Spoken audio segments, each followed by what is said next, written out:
In a world where one freak is the man of the hour, everyone is asking, hey, did you see this one?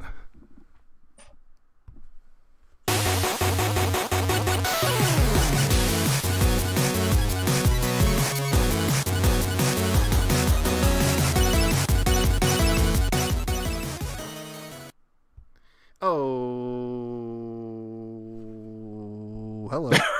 Oh, God, I don't know that what was that is. so lackluster. Oh, hey. I don't know what that intro was, guys. I just I know. You should have said, "Are you ready to experience a new dimension in terror?" well, Because that's the We're hitting tagline of the with movie. 3 different dimensions. you should once you get your computer up and running, maybe you could set up OBS and you can host from your end, so you can do the little intro bit. Or I already have IBS, and it's Oh. terrible. What is going on, people of Earth? It is Wednesday night, and you know what that means. We are talking about movies on, hey, did you see this one? I'm your host this week. My name is Jason, and joined as always, it's Kaylin and it's Steve. And hello, gentlemen. How is everybody doing tonight? Are you ready to talk about the hit 1982 classic horror movie that really kicks off the real motif of what Jason looks like now, except for, his shirt? He doesn't have the jumpsuit yet, but he looks like he has a jumpsuit. He's wearing a jumpsuit in this. At one point. Almost the entire time he's wearing a green jumpsuit. No, doesn't he have some flannel, like a shirt? Yeah, that's at the beginning when it's a flashback from the second movie. No, he's got a shirt and pants on. In the second movie, he's got overalls and a bag on his head. I think when it's showing like the flannel, that's Rick or whatever the fuck his name is, and they're just psyching you out. No, not the flannel. When they show him head to toe, when he shoots the Vera in the face, he's got a button-up shirt and he's got slacks on and he's got a Jason mask. Go back and look at pieces.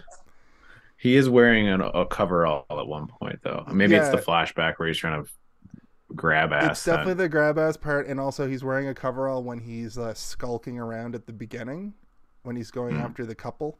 Anyway, we forgot to tell the folks, get your 3D glasses out. Get your 3D glasses out, because this episode is in 3D. It's really not. There's no way to do.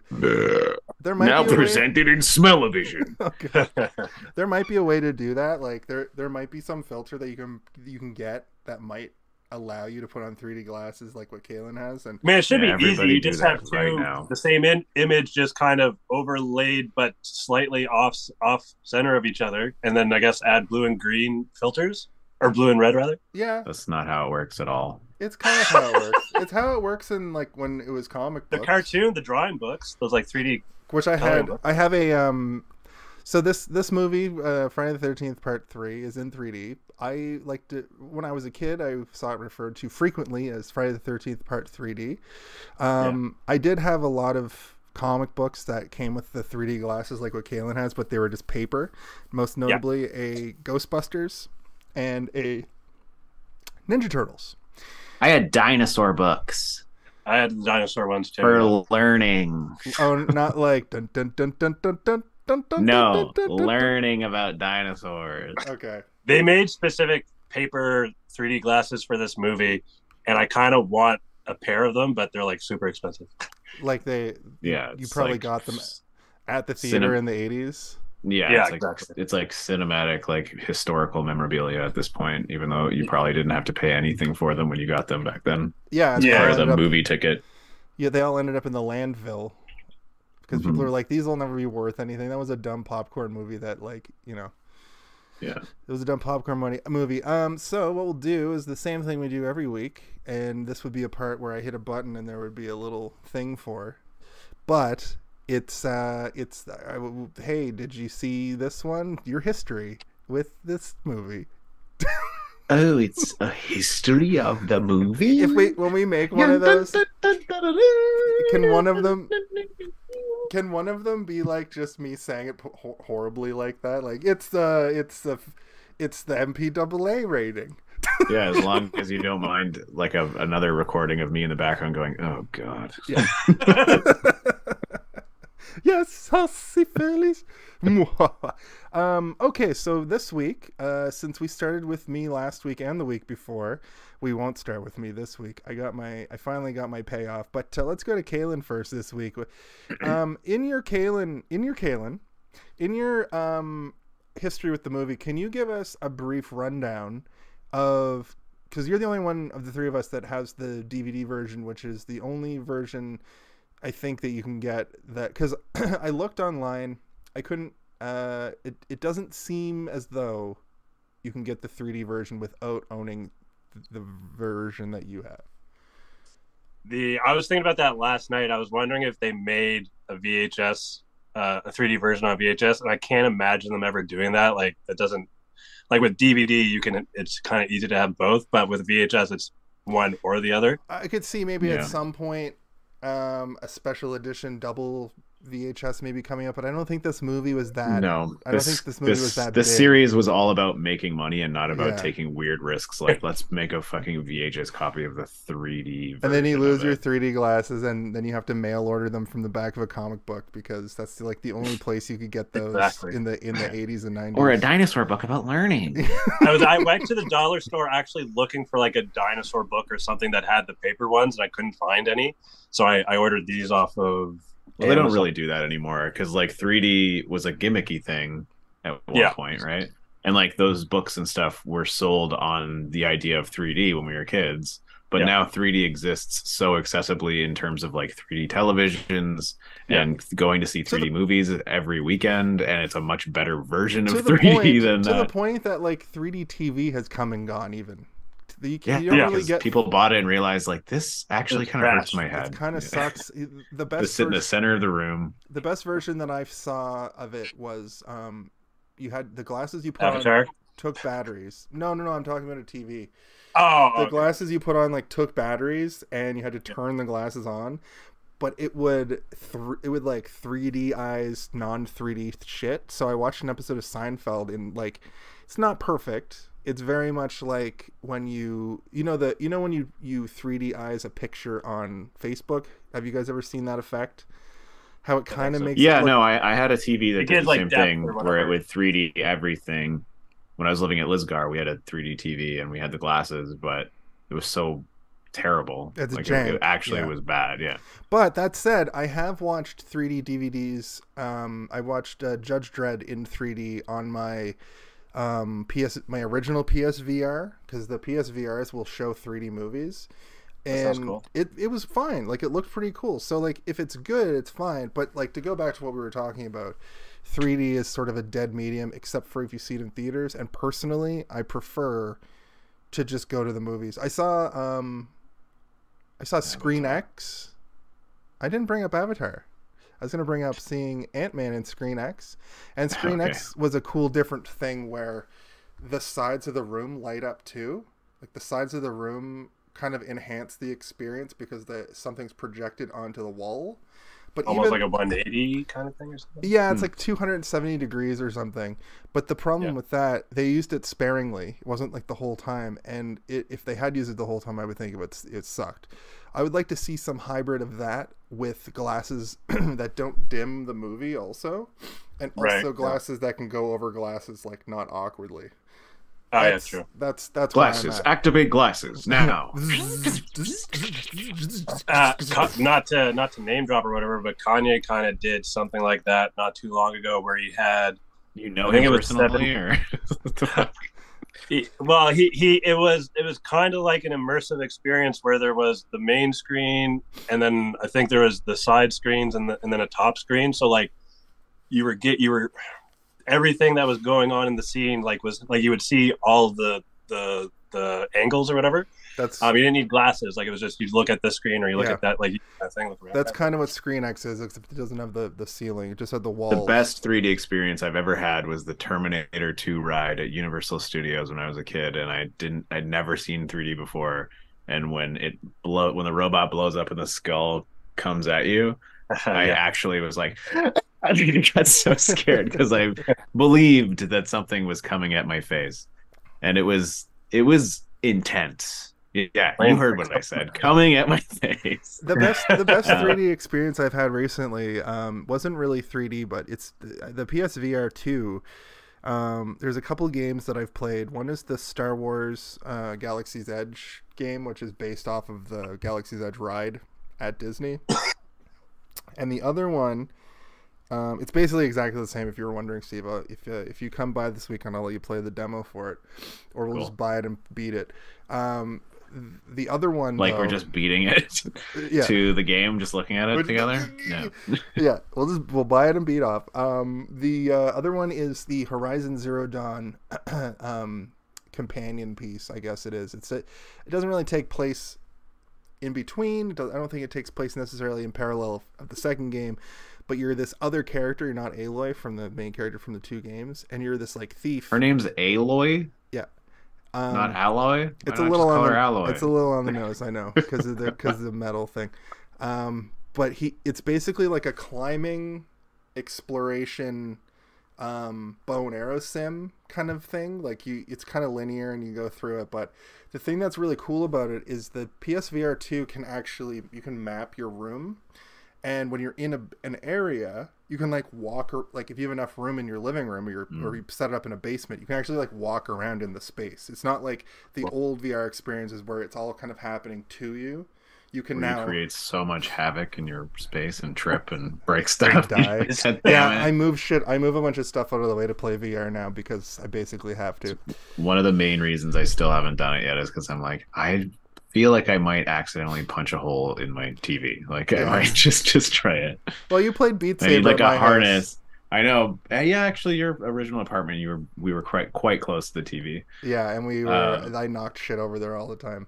But this is sort of our general history with 3D. Let's move it along now. And I think it's fair. It's a fair discussion to have. Yeah, it's a good discussion to have before we get into. Considering this movie sucks dick. There's not a lot to talk about in this movie. That's a little extreme. Yeah, it's not that bad. I have a lot to say about it, actually. I have a lot to say about it in kind of a positive light.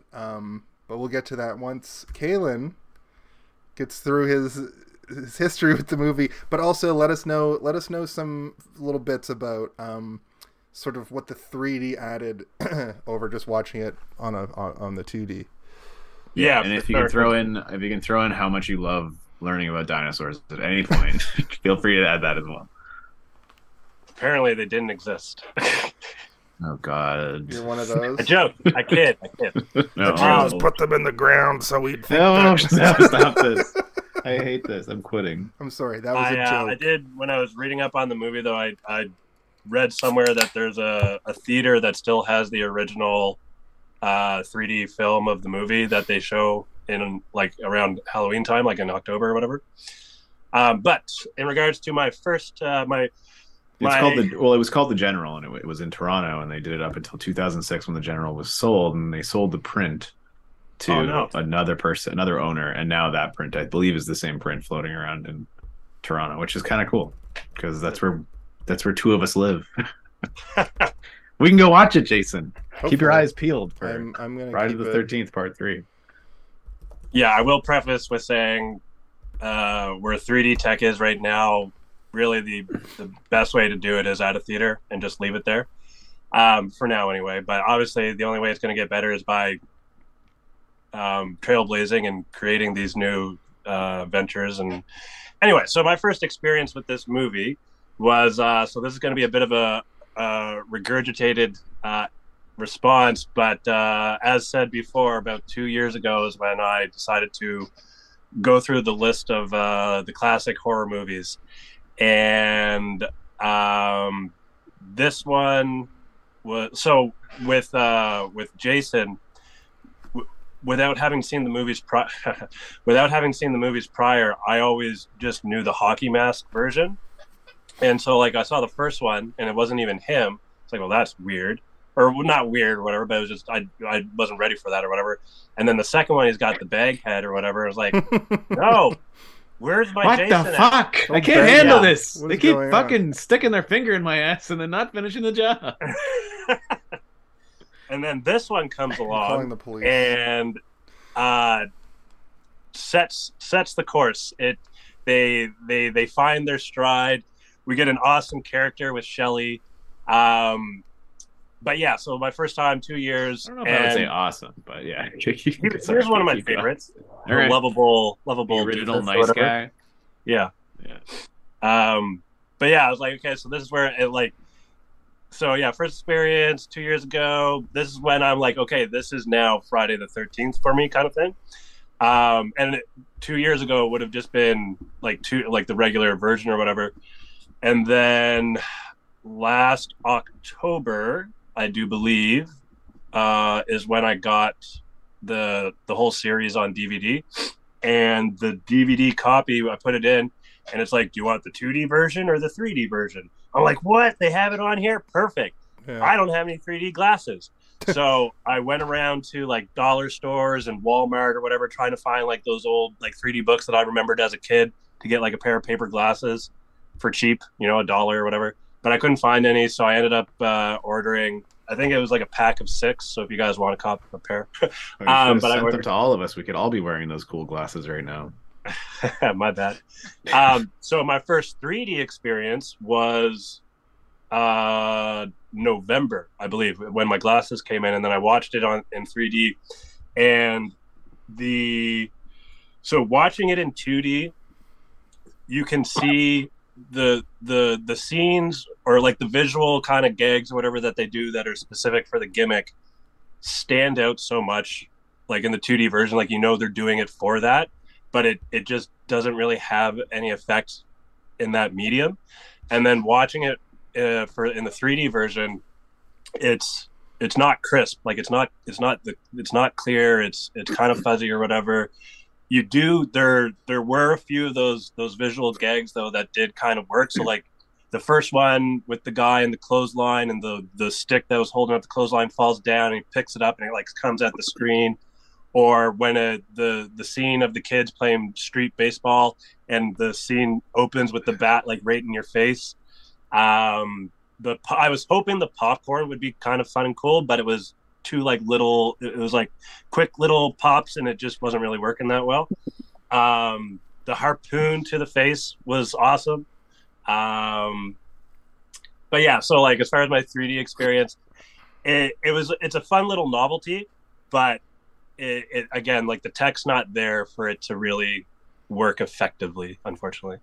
Also, I remember reading as a kid that like those 3D glasses are not good for your eyes. I seem to recall that, which I've gone cross-eyed. Which is funny because like they were so prevalent when we were Wait, kids. Are you telling me that having one color on one eye and one color on the other eye is bad for your eyes? It could be. It could very well be. It's possible. It's definitely way. possible.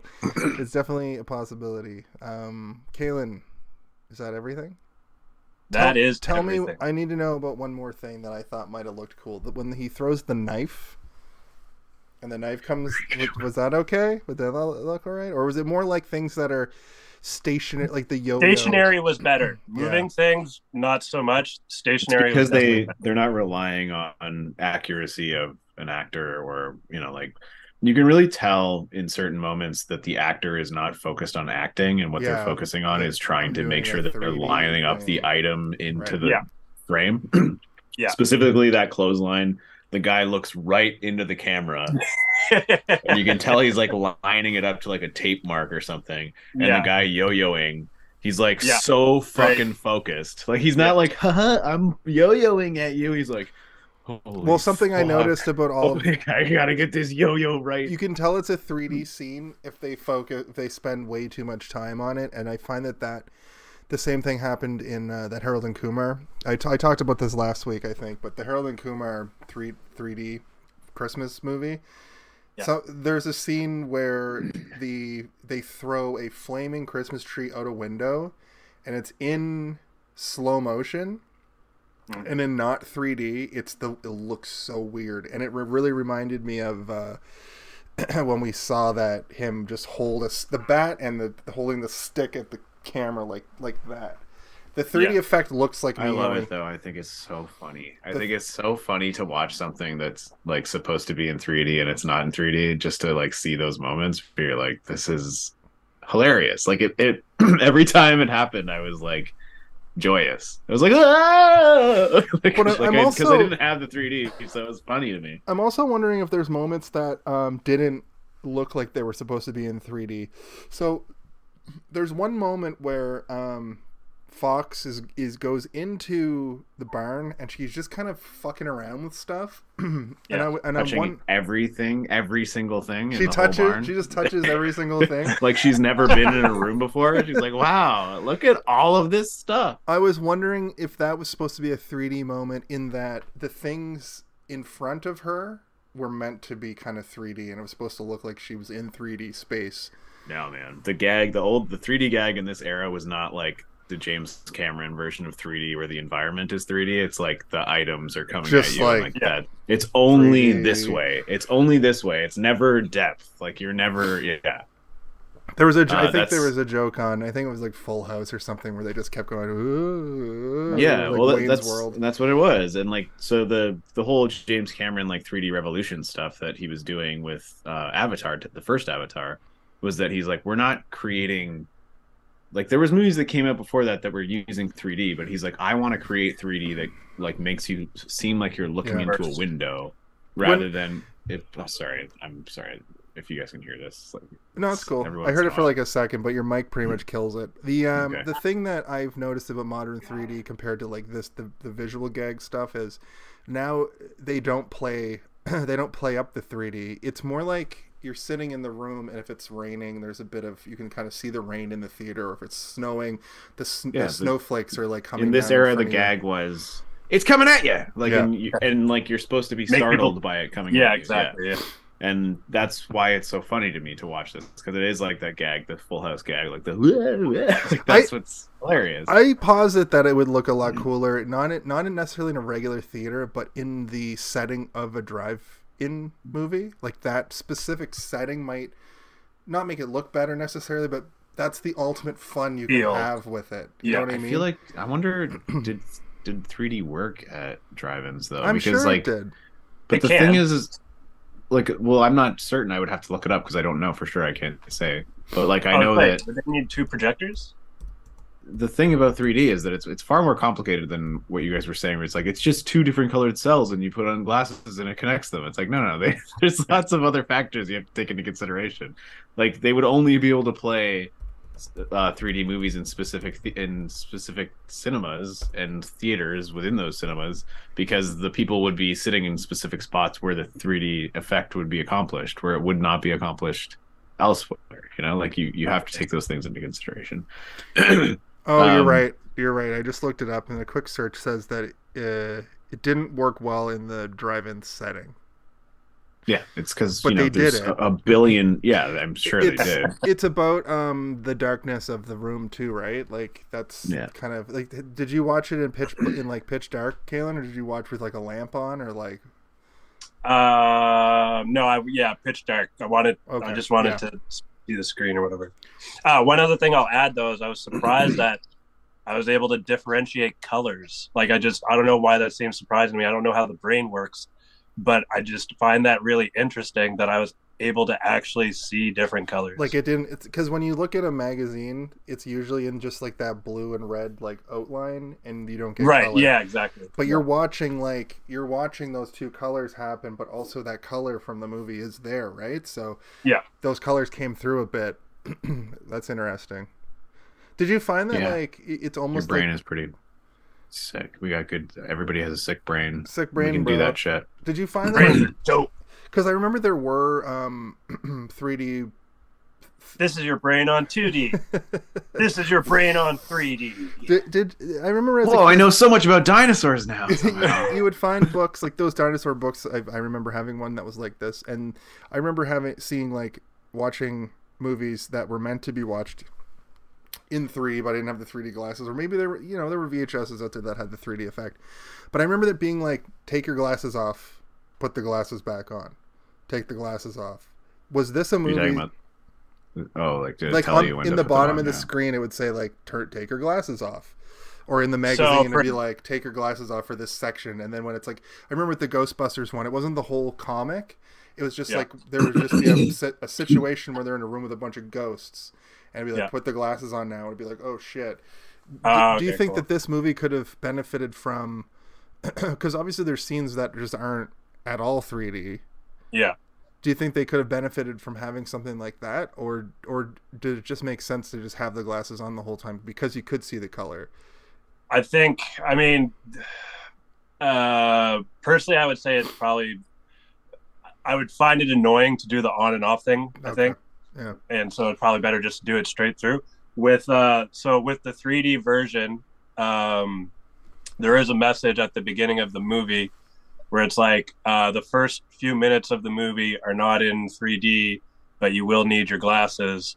So it does it picks up where the last one left off, which I thought was way too much. Like, we didn't need to see all of that. Like, they could have edited.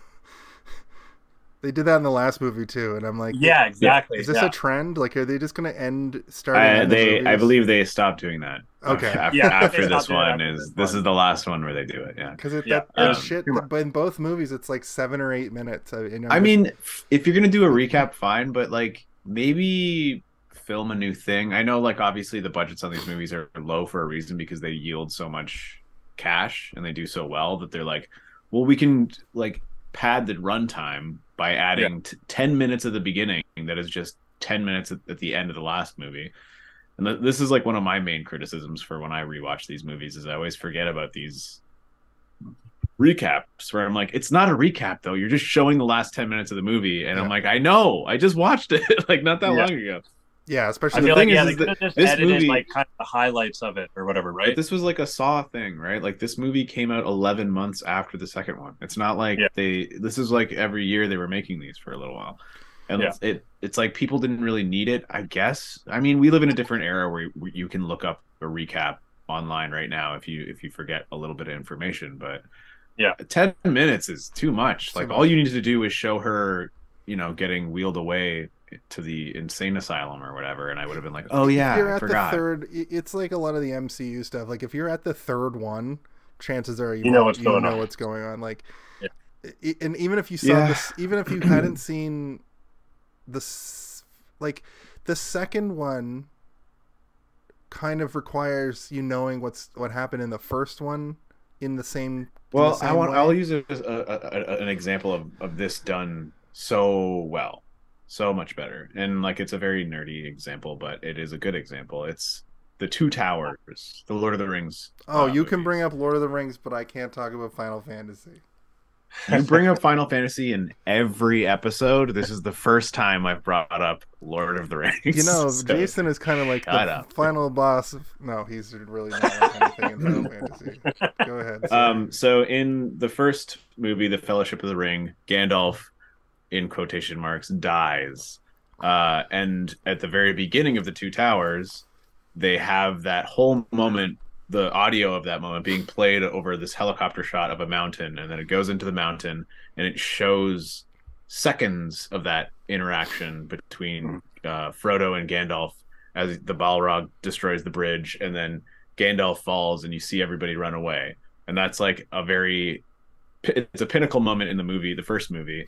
But rather than follow the Fellowship as they run away, you follow Gandalf as he's falling down the hole, and then they have a whole new thing that they show that you didn't see in the first movie. But it is essentially giving you a recap of events, but also showing you new stuff, right? Like things that you didn't see before. I think, and like that would be better, right? That would be more interesting. With Halloween 1 and 2, that sort of they recap by just showing the literal moments, and then the movie just continues. And like I said, I know that the budgets are low, and it is much cheaper for them to just slap 10 minutes of a movie they've already shot to the beginning. But like, I'm sure there's other footage that they didn't use in the first movie. Maybe try and cobble something together with that, where like Jason going through the woods or anything, right? But it was literally just taken from the second movie. That's what I mean. They probably had stuff that got cut and put onto the cutting room floor from the second movie that they could have used in that 10-minute intro that people hadn't seen before, right? Like take those bits and those scraps, like table scraps, and try to cobble something else together that's new, rather than just showing us the end of the movie again. It's like, yeah, we saw the movie. We remember what happened. Why don't you give us your brief history of the movie, because we should probably we were just talking about the movie. I don't think I have a lot to say about the first time I watched this movie, because like most of you guys, like I was scared of horror movies as a kid, as I've said lots of times before, and then I one day gained bravery and decided to watch all of them, and the Friday the 13th series was one of those sagas of movies that I was like, I'm gonna dive in deep and hard and fast, and I did. And once I realized that they're not actually that scary, it's more about like horrific and fun kills, I got really into it and I sped through it quickly. But this one, unfortunately for me, is one of those ones that I always kind of like spread over a long piece of bread. Like it's a piece of butter that I'm spreading over like a bunch of other, like a lot of the stuff in this movie gets spread to other movies. And I always forget that it's contained within one movie, and so many little pieces like end up being sprinkled throughout other Friday the 13th movies. Like your Child's Play teacher getting murdered thing from last week. Exactly.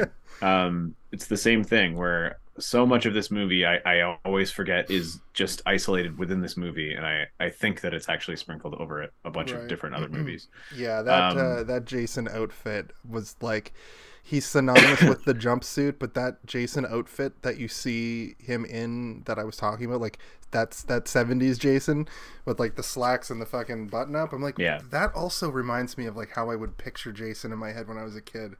So there's lots of good Jason patinas, you know, like he's got a lot of good different outfits. Jason, for a guy who lives inside of a lake, the bottom of a lake, he's got a good wardrobe. He's got a great weird ghoul he's like a ghoul with a mask on. This is the first one though that also kind of starts to bring to light the weirdness of Jason, and he's not just like a unfortunate man with like. We'll get to that because I have a lot of insight on what this movie means to the series. For me, the first time I watched it was when I sped through them in the first time, and like I don't really have a specific memory of the first time I watched it. Yeah. So mine is similar in that I was horrified of Jason as a kid, and this version of him would have been pretty prevalent. This one is like the first time he is the Jason we know him as. The origin story of the mask is in this, and this one I think was the one that was shown at like birthday party sleepovers and stuff, where I'd go cower in the other room and play action figures while all my friends were like, cool, and I'd hear them react, and it made me more scared because I was like, oh, that means something fucking horrific just happened. You watch it now and that's not it at all. It's just fucking like funny gross, not like horrific gross.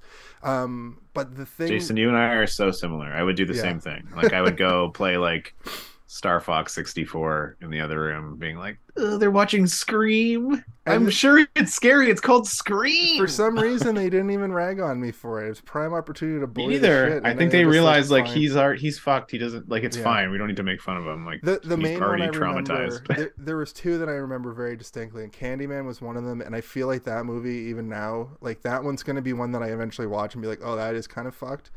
But Darkman is like a comic book movie, and for some reason at the very beginning a guy's head gets like run over by a hubcap or something. That's what I remember. And there's like a rolling head, and I remember being like, nope, I'll see you guys in the can't watch this. This is terrifying. Yeah. But you watch it now and it's fucking probably goofy as shit. The Sam Raimi, he doesn't really make horror, he makes horror comedies. But what I really want to talk about for just a second here is my memory of my parents telling me about the origins of my name, and I might have referenced this on the show before, and it's pretty simple. My dad and my mom were trying to come up with names for me, and they really liked the name Jason, but they were afraid that I was going to get bullied, like so bullied. But Jasons are always cool. Yeah, I know, but not sure. But my point is like the name Jason is synonymous with the serial killer movie guy, and they didn't want me to be, made fun of for it or whatever. So anyway, in 1985, Jason 5 comes out. Your mom gave birth. No, the movie is like the final Jason. What's part 5 called?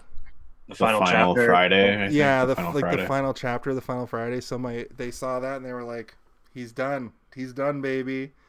They never make a 6th one of any of these, and they really didn't back then. They didn't make a 6th one.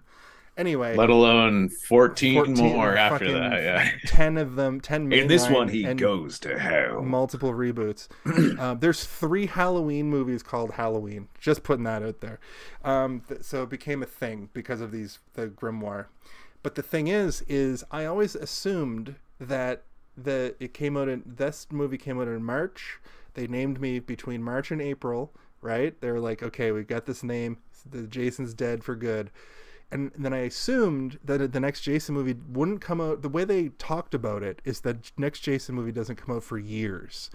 The next Jason movie comes out in August 1986. So there were 14 months or 15 months, 16 months between part 5 and 6. And they must have been like, fuck. So I don't know. I think it's fine to be named Jason. I also do, but like my parents are It's not boomers, crazy. and everybody was a fucking idiot in the 80s. Yeah. They didn't have the same follow through with thought that we do nowadays. They didn't have the same self-awareness that we do nowadays. So I honestly just see these like 25-year-olds being like, we got this kid coming. I like the name Jason. It's very popular for the 80s. This whole discussion reminds me of that scene in The Simpsons where they're trying to pick a name for Bart, and he's like, Homer is way more concerned about whether or not he's gonna get bullied over picking a name they like. Yeah. That's funny. Yeah, this predates that. So Was there a reason they name him Bart? What? Was there a reason they liked the name Jason? Just it was a popular name, and there were a lot. The other names that I was considered having were like Christopher and Matthew. So those were on the basic. I'd give you a Philip. Kind of look like a Philip. Then my name would be Philip Phillips. In fact, my wife wants to call our firstborn son Philip because she thinks it's hilarious, and I'm like, really? There's no way I'm doing that. Not for him, I bet. No, Yeah. there's no way I'm doing it. But on the other end of the spectrum, they wanted to name me some shit like Bear. That's cool. That's a dope name. I think I could pull off a bear now, but I think it would be a different connotation. I think I could fight a bear now. No, I think it'd be a different connotation because I've grown into being what the gays Bear-like. call a bear. And if I rolled around as a bear being called Bear, I might have to, just live the gimmick, brother. Brother Bear. Brother Bear. Yeah. Cub Bear.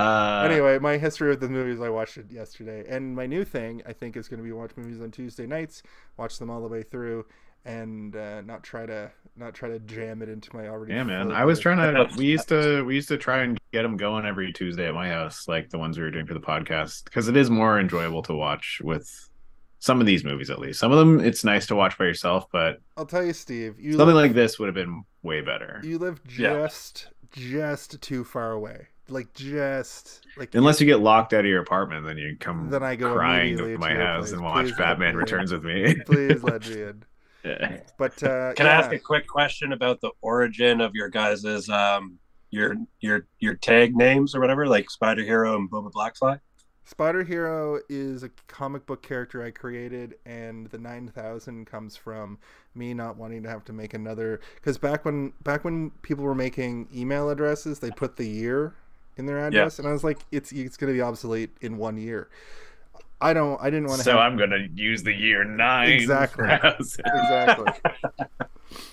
Hey, Funkslinger, all biblical names. It's true. All biblical names in the 80s. My email when I was a child, from like the first time I got an email when I was maybe in the 5th grade, I think, was Boba Flex. Because I don't know why I thought it was cool, like Boba Fett from Star Wars. My first one was Cloud. My first one was Cloud 911, and people thought I was being super clever. Like, oh, I get it. It's like you're on a Cloud 911, and I was like, no, I love the Cloud from Final Fantasy, and I didn't have a number, so I put 911 next to it. Yeah, so I wasn't done talking about mine yet. I know. I interrupted you because it relates to exactly what you're saying, how it evolves. I'm sorry. I didn't mean to be a jerk, and I'm the host, so I'll do what I want. So yeah, Boba Flex was the email I had when I was young, and then one day I was making Instagram, and I was like, oh, maybe I can use Boba Flex again, like I did when I was a kid. That'd be funny, Boba Flex, like I'm Boba Fett, but like juicing or something, and it was already taken. So I was like, oh, what? Fuck that. But I had been making this like fantasy series of things that was called like Blackfly Chronicles, Stories, Tales, or whatever. So I was like, I'll call it Boba Blackfly, and then that's where it came from. So it's a combination of my love of Star Wars, my first childhood email, and a fantasy thing that I was writing at the time. Very nice, very nice. Kaylin, tell us about yours. I accidentally misspelled my own name.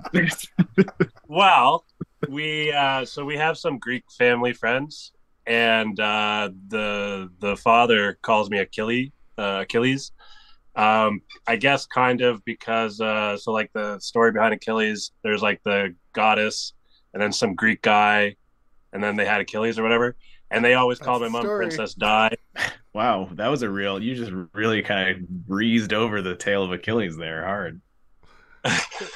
He helped he's the guy who used the Trojan horse to get inside of the city of Troy. But the part of his story that relates to my name or whatever. So like when you got stabbed in the heel. Well, because they called my mom Princess Di, and then there was a Greek guy or whatever, and then here I am. So I guess kind of like along the same, like that same sort of story sort of is where it came from. And then I think it might have been Tyler, the creator, that inspired me to switch the first two letters, kind of like where he does like Golf Wang or Wolfgang or whatever. And I was like, oh, if I switch these letters, it's kind of like Achilles. It's a killin'. So Achilles, but with an N. And then also like entendre, I'm making a killin' or whatever, right? Like, I didn't know it was pronounced like that. Yeah, I always pronounce it asylum. Yeah, like asylum. You should be locked up in one, you psychopath. So it's those were the origins of our handles. Why did that happen? I guess you know what. Here's why. Because the origin of Jason's mask was this movie. Yeah, and it was great. I guess we can get into it. We've never taken 45 minutes to do our intro before, so that's new. That's a new thing. We also talked about a lot of stuff. So. That's true. We talked about a lot of stuff that are threads in this movie that we're going to go back to. So I'm going to go... How about the funky theme music intro? So, that's perfect. I'm going to kind of go down my notes, which are sort of it's not like the whole plot point for point. I made more like thought notes as I was going. So I'm going to try it that way this time because I feel like we'll just get to a point and talk about it for a while, because there's a lot of... This movie is basically the first movie, which is the second movie, which is basically the first movie, in that the conceit is that some kids are going to Camp Crystal Lake. Sometimes we should also mention that this movie was their fallback script. They had another script that they weren't able to use. They originally wanted to have the character from the last movie who survived be locked up in a mental institution, and Jason was going to come and haunt her in the asylum. Oh, that'd be interesting. It probably would have been a lot different than this, but instead they're like, let's just do the paint by numbers, get a bunch of sexy teens, throw them in a cabin, and we'll get them killed. The sexiest teens today. How do we make it different? They're not camp counselors this time. They're just friends. They're just and there. One of them to that point, I thought so. Okay, I don't care if he's just some crazy killer that goes around killing people, but I thought that there was a reason behind his killing. Well, this one kind of makes it seem like there isn't. I have a theory. Welcome to Jason's Theory Corner for this week. Hold on, what? Dun, dun, dun. Dun, dun, dun. There's actually, I have two theories corner. One of them is like viable, and one of them is just stupid. This one is the more viable thing, and actually, now that you've told me that the movie is like an alternate plot, and it makes sense because we have that thing where she has a memory of meeting Jason. My theory is that flashback scene actually takes place before the first movie or simultaneously to it. And it's not that far-fetched, but it makes it is. Why? Because he's a child still. Remember in the end of the first movie he's like a little boy, and then the second movie is like much later. Camp Blood. 7 years ago, Camp Blood got murdered by all this crazy shit.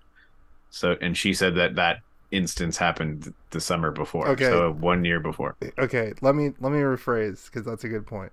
This happened. So your theories are insane. Is a prequel to the second movie. Yeah. My other theory, while we're still in Jason's theory corner, this movie all happens because when they're on their way, the hippie dude is paranoid because he won't stop. He's smoking weed like I've never seen people smoke weed before. He's like smoking a joint and then lighting another joint, and she's hitting the joint, and they're just passing the joint, like smoke your own joint, and they're just smoking joints, and then the police like speed up. Stoners are a very loving, sharing bunch. I get that, but if two people are the only two that are smoking weed, just smoke your own. I misheard his name when they said it in this movie, and I was like, is his name like I thought they said his name was like Bless or something, like something that's not Henry, what I thought it was.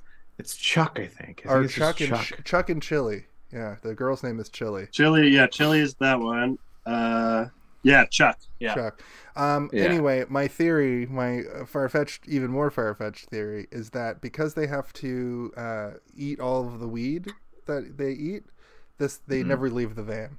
They're just tripping. This whole movie's a hallucination. He's just tripping out, and he's like remembered a story he heard about Camp Blood, and he's like, they all eat the weed. And he's listening to the sick tunes. No, they're all eating the weed. They're all trying to get rid of the weed. Not everyone, because they're pregnant. Also, she's pregnant. That's true. Why did they throw that in there? What the fuck? There's literally no reason for that to be. There's so many interesting little character tidbits in this movie that they don't ever follow up on. Who's pregnant? They never give the people who are having sex all the time. Was it Andy and Debbie and nude Debbie Handstand? Andy, Handstand and nude boobs. Handstand and the person who went on to become a journalist who was heavily involved in the O.J. Simpson trial. The funny thing about the girl in that couple is that she became a journalist who was a person on the stand in the O.J. Simpson trial. I know, it's pretty crazy. As it relates to this movie, though, she has a scene where like she's about to have sex with the dude, and she covers up and they don't show it, and I'm like, oh, so okay, cool. It's a little bit more. They're not showing nips in this one, but then she fully showers for 5 minutes. Yeah, but you don't see her nips, only like a little bit. A little glimpse. At one point. Little glimpse. You see it. You see it enough that it's that you're seeing it, but not enough to be like, I'm gonna masturbate to this as a 13-year-old. Whatever. Listen, I could have figured something out. Okay, I would have paused it. But you'd think that in a 3D movie like this, they would have tried to figure out a way to have like tits like 3D at you, right? Like somehow. That moment where he's laying in the... They didn't. That's exactly what I thought was about to happen. That moment where he's laying in the hammock and she's about to get on top of him, that would have been a prime opportunity. But I don't know if that would have put a hard R rating on the movie or... Well, yeah, this was, I think, around the time that they were starting to be like, no boobs and blood. You can have boobs or blood, but not both. You can pop a guy's eye out, and you can have a soothsayer character holding an eye. But the soothsayer character who's holding an eye, it has to look like a nondescript item, and the eye flying out has to look extreme. It didn't look like an eyeball at all to me, right? Like, I was like, what is that? Yeah, it looked is it a rabbit's foot? Sheep's eye or a cow's eye, yeah. Well, because they showed the rabbits all die at the beginning, so I thought it was going to be... I thought it was like a rabbit's foot or something at first, and then somebody was like, "It's an eyeball," and Shelley, the voice of reason, is like, "Don't touch that! Don't touch it! Nobody touch that! It could be disease." I love that this movie. I think is this the first one of these besides? Oh, I guess there's the guy that dies in the first third two movies. one. I know, but thank you. Is this the first one of these of all of these that has the literal like you don't want to go down that road? No, the first two movies has like actual man. Yeah, that man, and it's the same guy in the first two, and then the second one he gets killed. He gets murdered, by barbed wire around the throat or whatever. Yeah. This version of the soothsayer character is much more to the point, and only in it for a minute, and almost dies by getting run over. And then he goes like this, the screen with an eyeball that still doesn't look like an eyeball to me, like a dried up cow's eyeball or something. I think Kalen's right. I think it was a goat or a sheep. Yeah, it's an animal eye. It's not a human eye. The thing we should talk about the 3D gags, right? Like I Yeah. know we went through a lot of. I have them in my notes as we I know, go. but I just want to talk about how many they throw at you in that first sequence of like the convenience store husband and wife who hate each other or whatever. Well, actually, it doesn't seem like the husband doesn't seem like he hates the wife. He seems like he's more just like annoyed with the wife, but she seems like she fucking hates his Here's ass, how I like, interpreted their relationship. He seems like an idiot, carefree, happy-go-lucky guy who loves wildlife and sneaking some bourbon, sneaking some snacks, sneaking some bourbon on the can. The ADR that they, or not ADR, but the Foley effects they used for him sitting on the toilet might have been the most realistic shitting sound I've ever heard in a film, ever. I couldn't believe it that they put that much effort. The sound was in Hero Vision. Is it like what I couldn't believe is that he was hiding his whiskey inside of a beer case. He like opened a beer case to pull out a bottle of. No, it was like Coors Light cases, like stacked on top of each other. Like he's hiding it inside of. Anyway, whatever. More alcohol. But she, I think that I think she was stuck with this man. She looked like, she didn't have. Yeah, she's got the curlers in her hair. She's probably trying to look good. If she didn't have the curlers in her hair and she had like a bit of makeup on or whatever, I think that she's much too attractive for him. That's the vibe that I got from their relationship. I got the vibe that she's still trying to like look, because like they purposely are trying to make this person who is clearly attractive look unattractive, like by putting the curlers in her hair, making her just walk around in her house coat, and she's constantly like scowling. She's so scowling. Even while she's watching TV, she's the stereotype. You only have so many options in small towns, okay? She's the stereotype. But she was clearly a very attractive woman, is my point. And he was clearly a very 70s guy.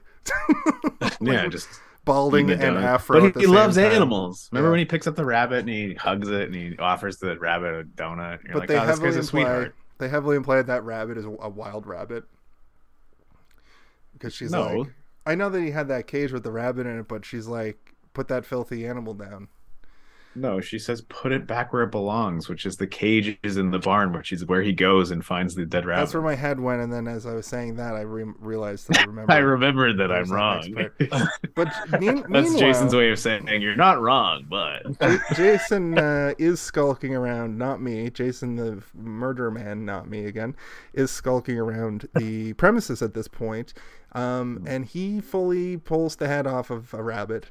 Did you guys notice when he walks in and puts the rabbit down in the wheelbarrow, he just kind of drops it into like a bowl or something that's in the wheelbarrow, and the bowl something like flips over. Yeah, I did notice that. Like it's a lot of like we got it in one take. That's the best take we had. The thing is, this movie, like they were setting up those 3D gags so much more importantly that they were like, we don't have time for this other shot because it took us 4 hours to set up this 3D gag, so.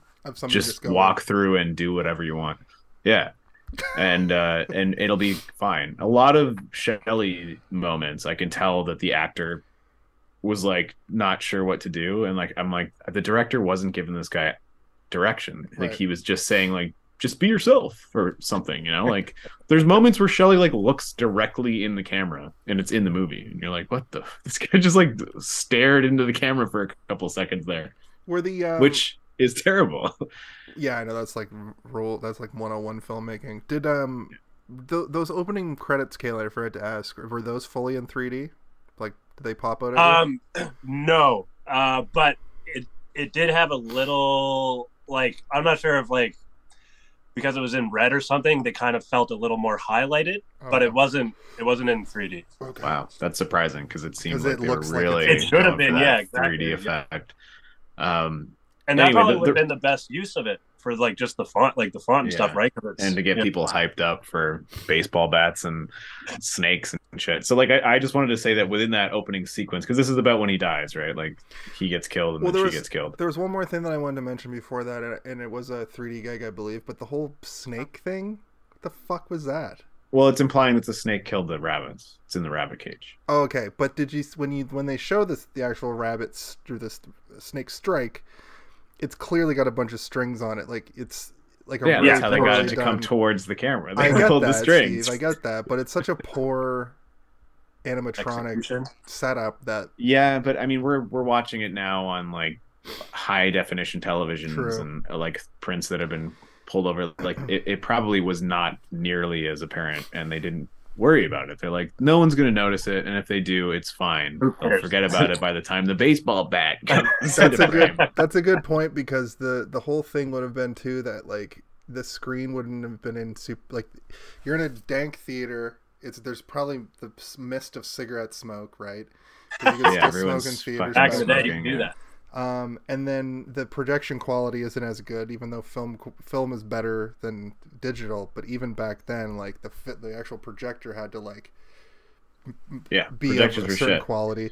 So I guess that's a good point. The 3D might have actually worked better on a shitty, like in the pitch dark movie. Yeah. Movies. Also, fun fact: the snake that they beheaded in the first Jason movie, the real snake they killed on camera. That's the snake they used for that 3D effect. They saved his corpse and dried it. There's no way. Yeah, no, I'm not making it up. I'm not making it up at all. Because Steve is a bad liar, I'm gonna give you. I pulled up a list of facts from this movie. I'm gonna give you a real fact right now. I just thought of that joke. I made it up just now. I hadn't even thought about it until this moment, until you started asking about that fucking snake. Right before Debbie is killed, she picks up a copy of Fangoria and turns it to an article about Tom Savini. Tom Savini was only 23 years old at the time, and then went on to make all of the masks for Jason 4. The man responsible for all the gore in some of the Friday the 13th films. Also, the man who does a lot of the gore for The Walking Dead. And that makes me want to talk about our inability to watch these movies as kids. But I'm watching The Walking Dead right now again. Like I picked up from where I left off.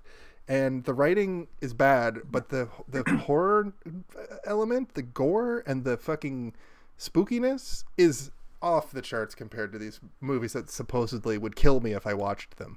These movies would destroy my soul. This movie's also set primarily during the day, which we've talked about that a bunch of times in the horror movies we've done.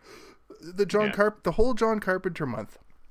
We kept bringing up that like when John Carpenter does shit in the daytime, it's like it's not great. It's not great. You need that. But I mean, you can use daytime to be spooky and weird and off-putting, but like it can't be threatening. Like it is creepy at the end of the movie when Jason's like, and he's like looking through the window.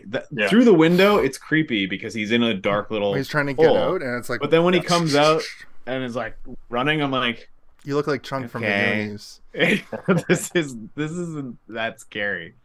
And then the majority of the movie is like the biker gang showing up and like all that stuff, and you just don't see Jason really, but he's there. But because everything's so well lit, you're not as creeped out, and because the characters feel safe because it's daytime, you're not in it with them where they're like, hello, oh my hello. You're just kind of like, okay, this guy doesn't know that he's about to die. But he is, and I know he's about to die because I hear Jason going. To go back to something we were talking about last week, and we've talked about this about like the third one in a trilogy before. This is an earlier example of this because the style of filmmaking was different. But this, compared to the first two movies, this is the like Secret of the Ooze or the Batman Returns, where they take the formula and it's like it's like prettier and shinier. But I think what I'm realizing through talking about it is they just did that by making most of it happen in the daytime. And there's a big thing that I don't hear a lot of people ever talk about. The barn in this movie is like why is it such a set piece? Like, why do they keep going back there? Did they make that barn or something? It's basically the setting of the movie. Like, this barn is haunted by Jason because he's clearly living in or around it to lure people in and murder them in hilarious ways. That's an interesting thought that I hadn't considered, Jason. That would be so much more interesting if they established that Jason had started living inside of this barn. Like, underneath it. Or, like, in a back corner of it or something that's like covered with shit. And like they even establish that when what's his face Rick is like pulling that hay up, he's like, I don't understand. He sounds like Hulk Hogan. I don't know if anybody else noticed that. He's always over please, hey, why do you have all the hay? And she's like, bumpkin. Every year my parents decide they're gonna buy a horse and then they don't buy a horse, and that's why we all have all this hay. They could have made like this giant hay thing, and like he this lives big in it. Stack of hay, and he's just like living inside a hay room. That'd be cool. I was reading that they reused the apparatus or whatever for the Kevin Bacon kill from the first one for the the Debbie kill in this up one. Through the like shoulder blade bit. They probably reused it for the eyeball or the knitting needle at the beginning, because it's like he's holding his hand over her mouth and it's coming straight out. But you can tell it has like a weird kind of curvature at the front. And you're like, that thing's been fed through a pipe like a million times for certain. Or like just around his arm. Yeah. Also Harold, when he gets up, he gets spooked. Just to go back to the beginning, they get killed. Right. The couple. He doesn't wipe. Just wanted to point. He took that business. Nobody wipes in this movie. It doesn't exist. They've either got Japanese toilets or nobody. Yeah. Everybody's got a dirty butt. They all have dirty Camp Crystal butts. The other thing I wanted to mention, to go back to this bit in the first Camp Crystal. Camp Higgins Haven. Crusty Astle. The man of the hour, Rick, the country bumpkin guy, who is in love with Chris, but also not. I can't really figure out the relationship through this whole movie. He fully says they had a romance the previous summer. Right. I know, but like where they stand now is the confusing part, because he says he wants to go forward. She wants him to slow down. He literally says to her, though, and I know. Interesting fact, if you would hear it for a moment, the actress who plays that character was a devout Mormon. That's why she refused at any point down the blouse. Refused at any moment to have her play a role that indicated that she had already had sex. So she was like, in no way am I going to imply that I have already had sex with this other character, which I think sort of plays into like him being like, well, I think we should have 3 hours a day where we devote ourselves to our carnal pleasures, 1 in the morning and 2 in the evening. He's a very overtly sexual dude, like the pervert in the second movie. Yeah, but he's also like nicer. But the thing is like he kind of like attacks her for the kiss at the beginning. I know it's supposed to be like, he's big. This dude looks like he's 45 and she looks like she's age appropriate. Yeah. So he's got like a full man jaw and like 5 o'clock shadow, like after like 15 minutes. And yeah, he doesn't look like he's in his early 20s for sure. Or he looks like he's in his early 20s, but it's like the 1920s. Yeah. But my point is like he does that moment where he like kisses her way too hard, and then he says, well, I gotta take cold showers all the time. And then he fully says to her that like, I could have been hanging out with Bonnie McClover with Vicky McHore across the lake. I could have been hanging out with the old town bicycle. Yeah. You call me over here to move and she's like, the Vicky McHore. Oh my god. So that's the vibe I got off this dude. He ends up being a pretty good guy, and he gets his head squished. He doesn't even freak out when his car gets completely destroyed. He's like, that's understandable. And they don't even tell him. Like, they don't tell him what happened. He's like, no. I don't know about this anymore, guys. I don't know why we're all here. Like, I didn't know your friends were going to destroy my windshield of my car. And you're like, oh my god, this guy's also maybe a dweeb, maybe like a idiot. Big jacked hot dweeb. Yeah. Fuck him. Yeah. Yeah, that's one of the best kills though in the movie. I think it is the best. Yeah. I think it is like the climax kill, because he's the last one to get murdered, right? One of my I think he's the last one besides her. No, actually, Ali shows up and turns out he wasn't dead all along, and I was like, damn it. Yeah. He should have been. So what I would have loved. The way that it looked, though, is he fully got his face hacked with a knife. That's what I thought. But it was very unclear if it was like a billy club or a knife that he was. I thought it was like a monkey wrench. Is what it looked like. Okay, that makes sense. Like one of those like cleaver wrenches or whatever. I don't know. Is that what it's called? A monkey wrench, where it like closes? You like. That sounds right. Yeah, it looked like one. But the joke that I made is like, is he killing him with a turkey leg? Like, it just looks like a turkey. And the noise it was making was very like meat on meat. It's just like.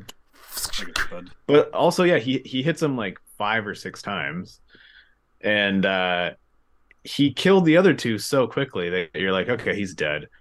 Seemed like a waste of a fun group of characters. These guys are like the weird, like the Warriors or some shit, like some weird gang that are like. I couldn't help think that like, is this town big enough to have a fringe punk group? Like these guys obviously play in a band together, right? Like, well, the way I looked at it is that they were also like, like traveling through, like they were just passing through, right? Like they're crust punks from the city who ended up fucking, maybe they were they're not like that's not their home base. They're not locals. Yeah. They're also passing through. Like they're just other characters from another movie. I'd like to find out that they were there ended up at the same gas station. Investigate the murders. There's always like murder. Like this is 3 years, 3 times running. I guess there's an 8-year gap, but that there's just like a bunch of dead bodies now that they have to deal with. Yeah, in the area. Yeah, the same area. It's like.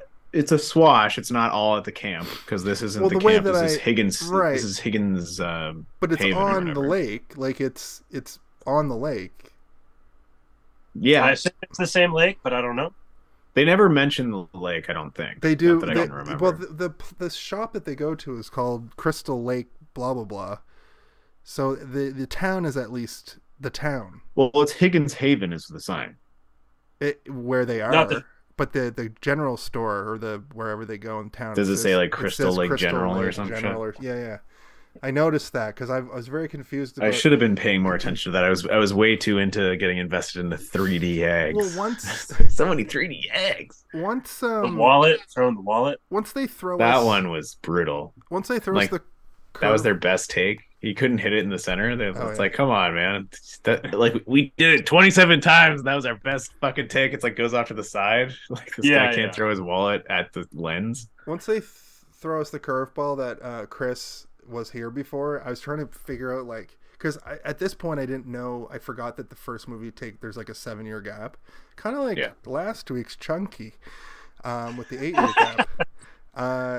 Let's tie it all together. It's the Grimoire of Familiar Killers. What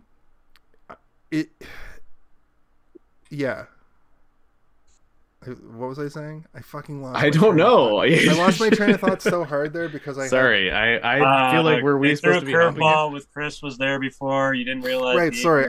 I was thrown off by Chris being like, I was here the year before, and I was like, how does this fit in? And really, this is just a story that happens simultaneously to the previous year's story, I guess.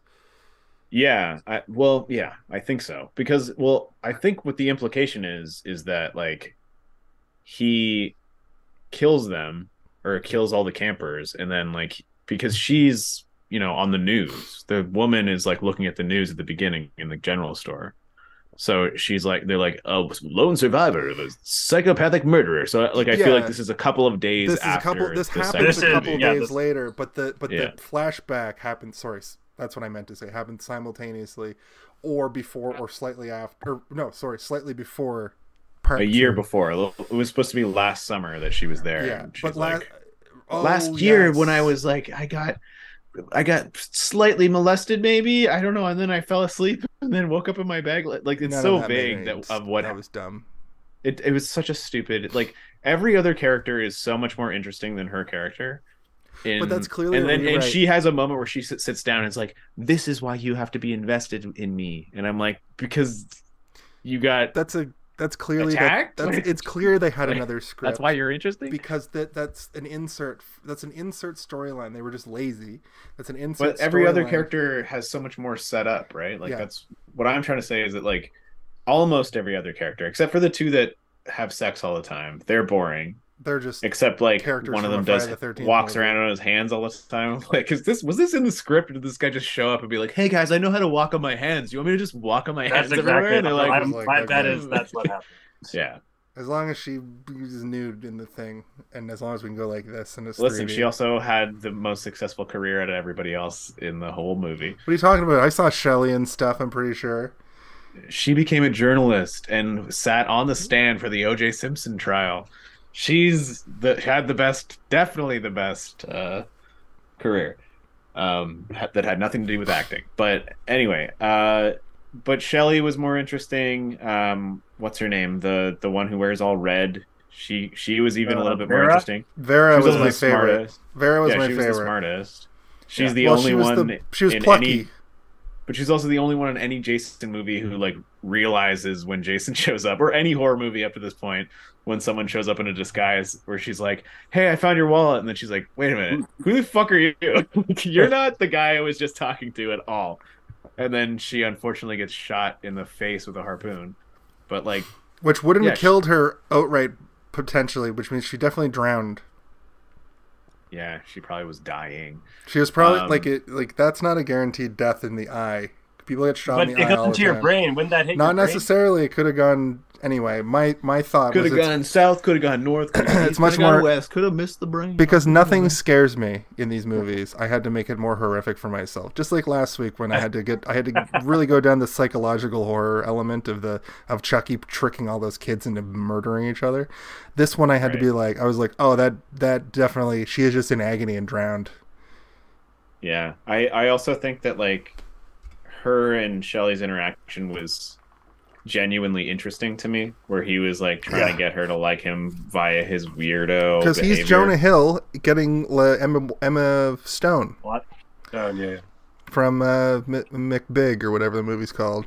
Super bad.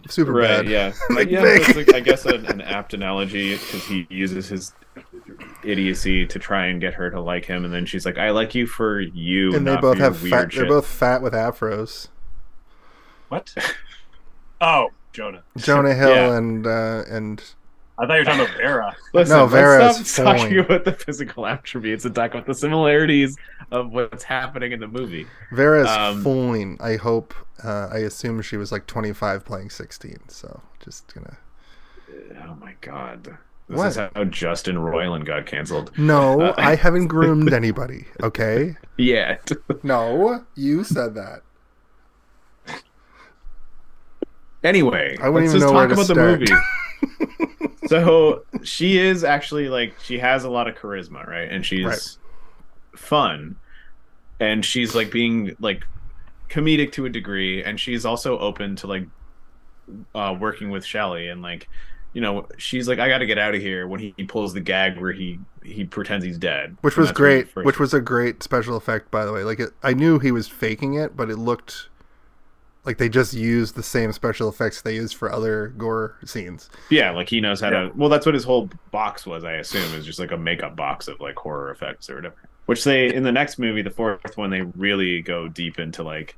I think this is like Tom Savini being on set with being like, would it be great if a character was like into monster makeup? Like, I think that's like what the whole next movie is about. That's a perfect Tom Savini. I've seen him on the Talking Dead TV show because he directs a lot of episodes too. And he's kind of just like a goofy nerd. He's got like a beard and like long. He loves monster makeup. He looks like Rick Rubin, but like he is just a nerd about details. He's also in so many movies. If you keep your eyes open, you'll just be like, "That's Tom Savini." All of a sudden, yeah, he wasn't from Dusk Till Dawn. I think he's the guy with the gun dick or whatever, isn't he? Dick gun. Yeah. Yeah. That was his idea, I assume. Yeah, he's like, so I got this idea. It's like a gun, but it's on my belt and it's my dick. And Tarantino's like, you know what? That's a little far-fetched for me to come up with, but... No, Tarantino was like, I wouldn't put it in one of my movies, but... And then Robert Rodriguez was like, sold! Yeah. Let's do it! So, what was he saying? Oh, yeah. Shelley does the gag, and then, what's her name? I call her all red, because she was wearing all Vera. Vera. Okay, so Vera runs outside, and she's like, I gotta get out of here, and then he follows her, and he's supposed to be her date, right? Like, that's the established thing. Yeah, the Spanish family where the mom's like yelling. Yeah, we also Spanish. get like a weird little, not a weird, but like more of a swash of like character background that we have for any other character. We know that she's got a Spanish-speaking mom who's very strict, and she's not allowed to come out. But she just does. And then and it's not like they're just going out for the night. She's like, let's go to a cabin in the woods for multiple days. Multiple days, yeah. And she just leaves with them. But she takes the car, she takes Rick's car, and then she drives away. And, you know, Shelley's like, let me come with you. And then she's like, fuck off. But then she stops and lets him get in. And he's like super duper excited. And I don't know if you've ever liked a girl like in a very specifically small amount of time, or a guy. Which I've done both. And then they like give you a little bit of like a leeway to like open up a situation where you can be with them for like a private amount of time. It's a very exciting moment. And like the way he's running, I'm like, I've felt that feeling before. For sure. The moment that I think about in relation to that is when he's like, it's so dumb too because it's such a weird moment, and then they kind of play cat and mouse. But he goes, I really like you. I like you so much. Do you like me? And she's like, hold on a second. Later. This is way later though. I know. We've been jumping all over anyway. But for the sake of this, she says like, hold on a second. I'm gonna go outside for a minute, and when I come back in, we can talk. And then shenanigans happen. But you've skipped over so much important information of the interaction between these two. I'm sorry. I really think that it's pertinent to all of it. Okay. Because it is important.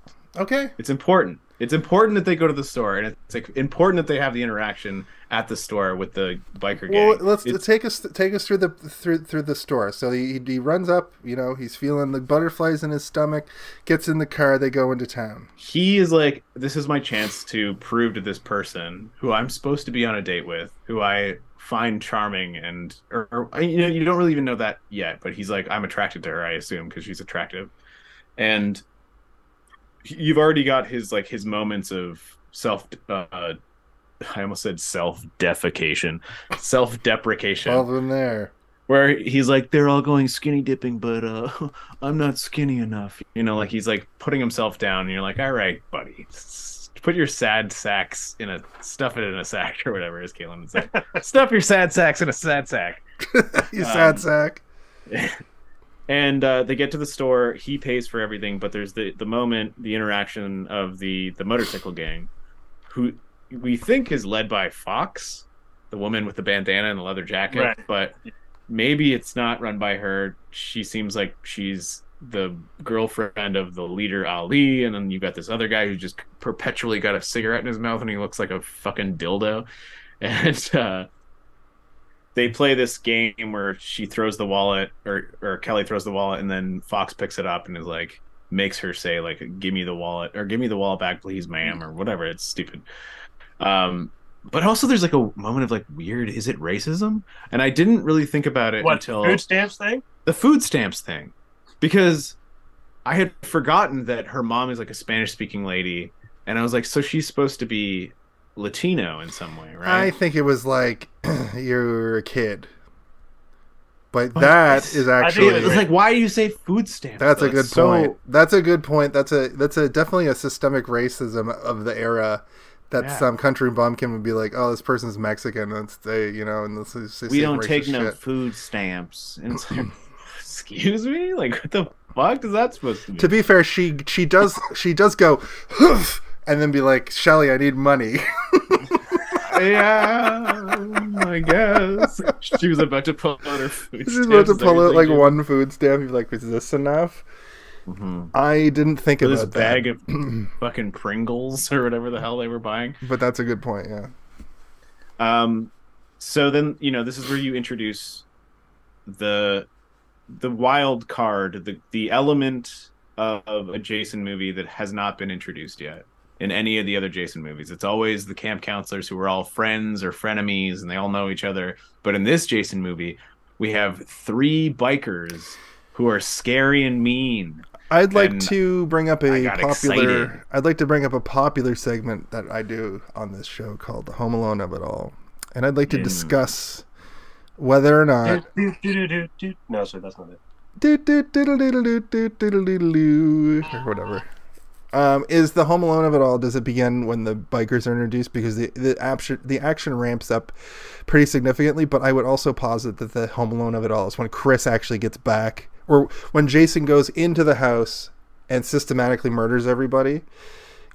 I would say the Home Alone of it all. The Home Alone of it all is when Fox is swinging on that rope and she's like, "This is fun," and then she disappears and the rope is swinging by itself. And then it's murders. Then the murders start happening pretty consistently, because the murders that happen in the house at night while the windstorm is happening are all much closer together. Like there's the 3 kills with the gang, and then night falls and Chris and Rick leave, and then Jason goes from one person to the next and takes them all out. Yeah.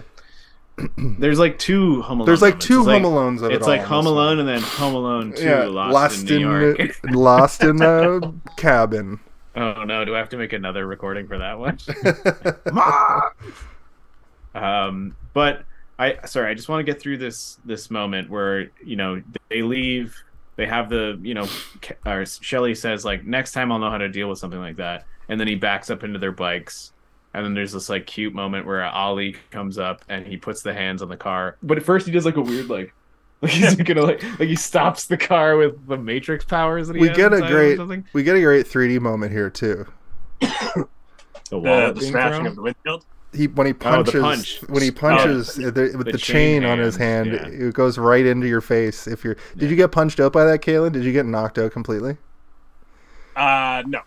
I did. When that happened, I went, my mouth, my teeth, my lower jaw. I'll give you a little acting advice, Kaylin. I'll give you a little improv advice. You should have said yes, and my mouth started bleeding. I was bleeding so much everywhere. I'm no actor. You've done more stand-up and more acting than I probably will ever do. However, it's very important that if somebody asks you a question, you say yes, and I'll add yes, always. You can also say so to move things along.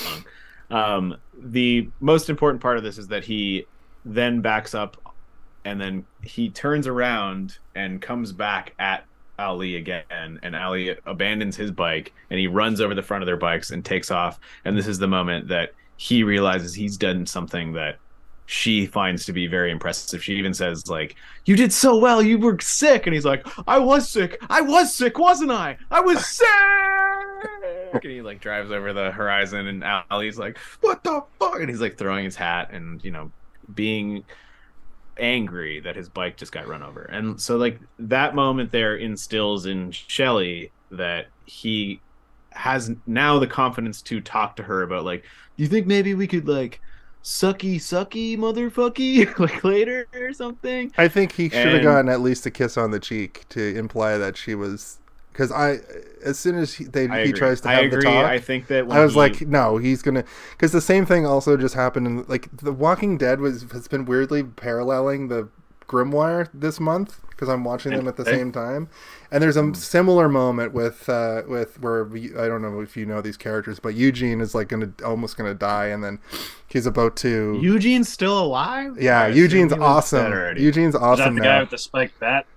No, that's the guy with the Negan. mullet. He's the guy with the mullet and but now he's got like you know how like there's like the braided like long hair that like typically indigenous people have, but like also like cowboys can have them. Anyway, he's got that and like stubble, and he's like lost a bit of weight, and he's not as like grating. Like he's got some social skills now, and he's not a super autism man, and he still is. Oh, but okay. you kind of learn that he's like that because he's read so much that he just puts all these cliches into the way he talks because his brain is just so full. But anyway, he has a moment where he like is about to admit to Rosita that he loves her, and it's the same moment where she just puts her hand over his mouth and is like, "We'll talk about this later. We got to get out of here." Yeah. Well, yeah, I think that in that moment where he's like, "I like you a lot. I know we just met, but I was wondering," and then she's like, "I don't think so, but I'm gonna go outside for a couple minutes. I'll talk to you later. And when I come back in, we'll talk about it. We'll talk." But she says we'll talk, right? Yeah. And I think you're right. If she had just given him a little kiss on the cheek, he wouldn't have gone into like weirdo mode and back put into on a weirdo full mode, wetsuit and found a hockey mask that he probably brought with and him. a harpoon gun. Yeah.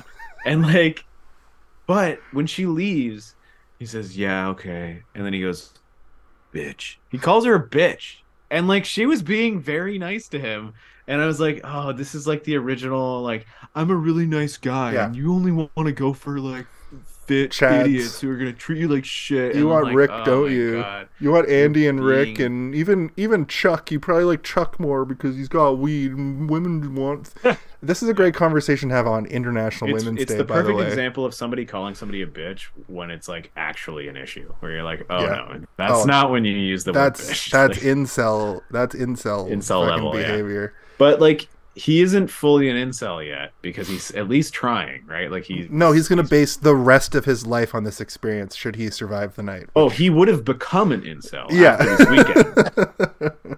But He hasn't won yet. He cries murder wolf too many times, and then when he finally gets murder wolfed and tries to warn Chili, I think he's just he goes, no, he's not warning anybody. He's just curious. He goes into the barn because he that when he the next time we see him, he's fully like Cuban necktied, and he's trying to be he's looking for help. He's trying to find help himself. He's not trying to warn anybody. He's like, I've been throat slit. It works as a warning. But... Yeah, it works as a warning. Yeah. I fully like when that moment happened when he goes to the barn. It's implied that Jason gets him, but I thought like I'm watching this movie the whole time, and I've missed so many things.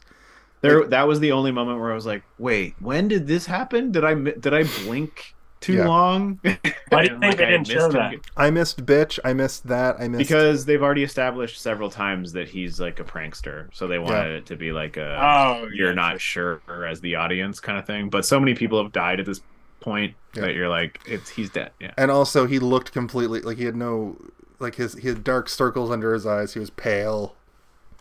He had a wound, a 6-inch wound on his neck.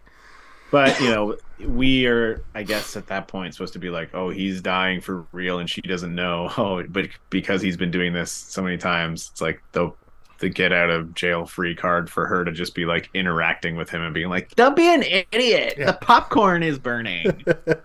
The lights are going on and off. Because a dude just got hilariously electrocuted. I don't think we're there yet. So we're 3D yo-yo we talked about. The guy and the girl go bang. Some street toughs show up to siphon gas and all get murdered systematically. I like Fox trying to eat the popcorn popping out of the pot. Yeah. I was worried about Chuck and Charlie because they ate all their weed on the way up there, and they didn't eat all of it. They just had a mouthful each. Probably croaking for some weed. Actually, a bunch probably fell on the floor of the van too.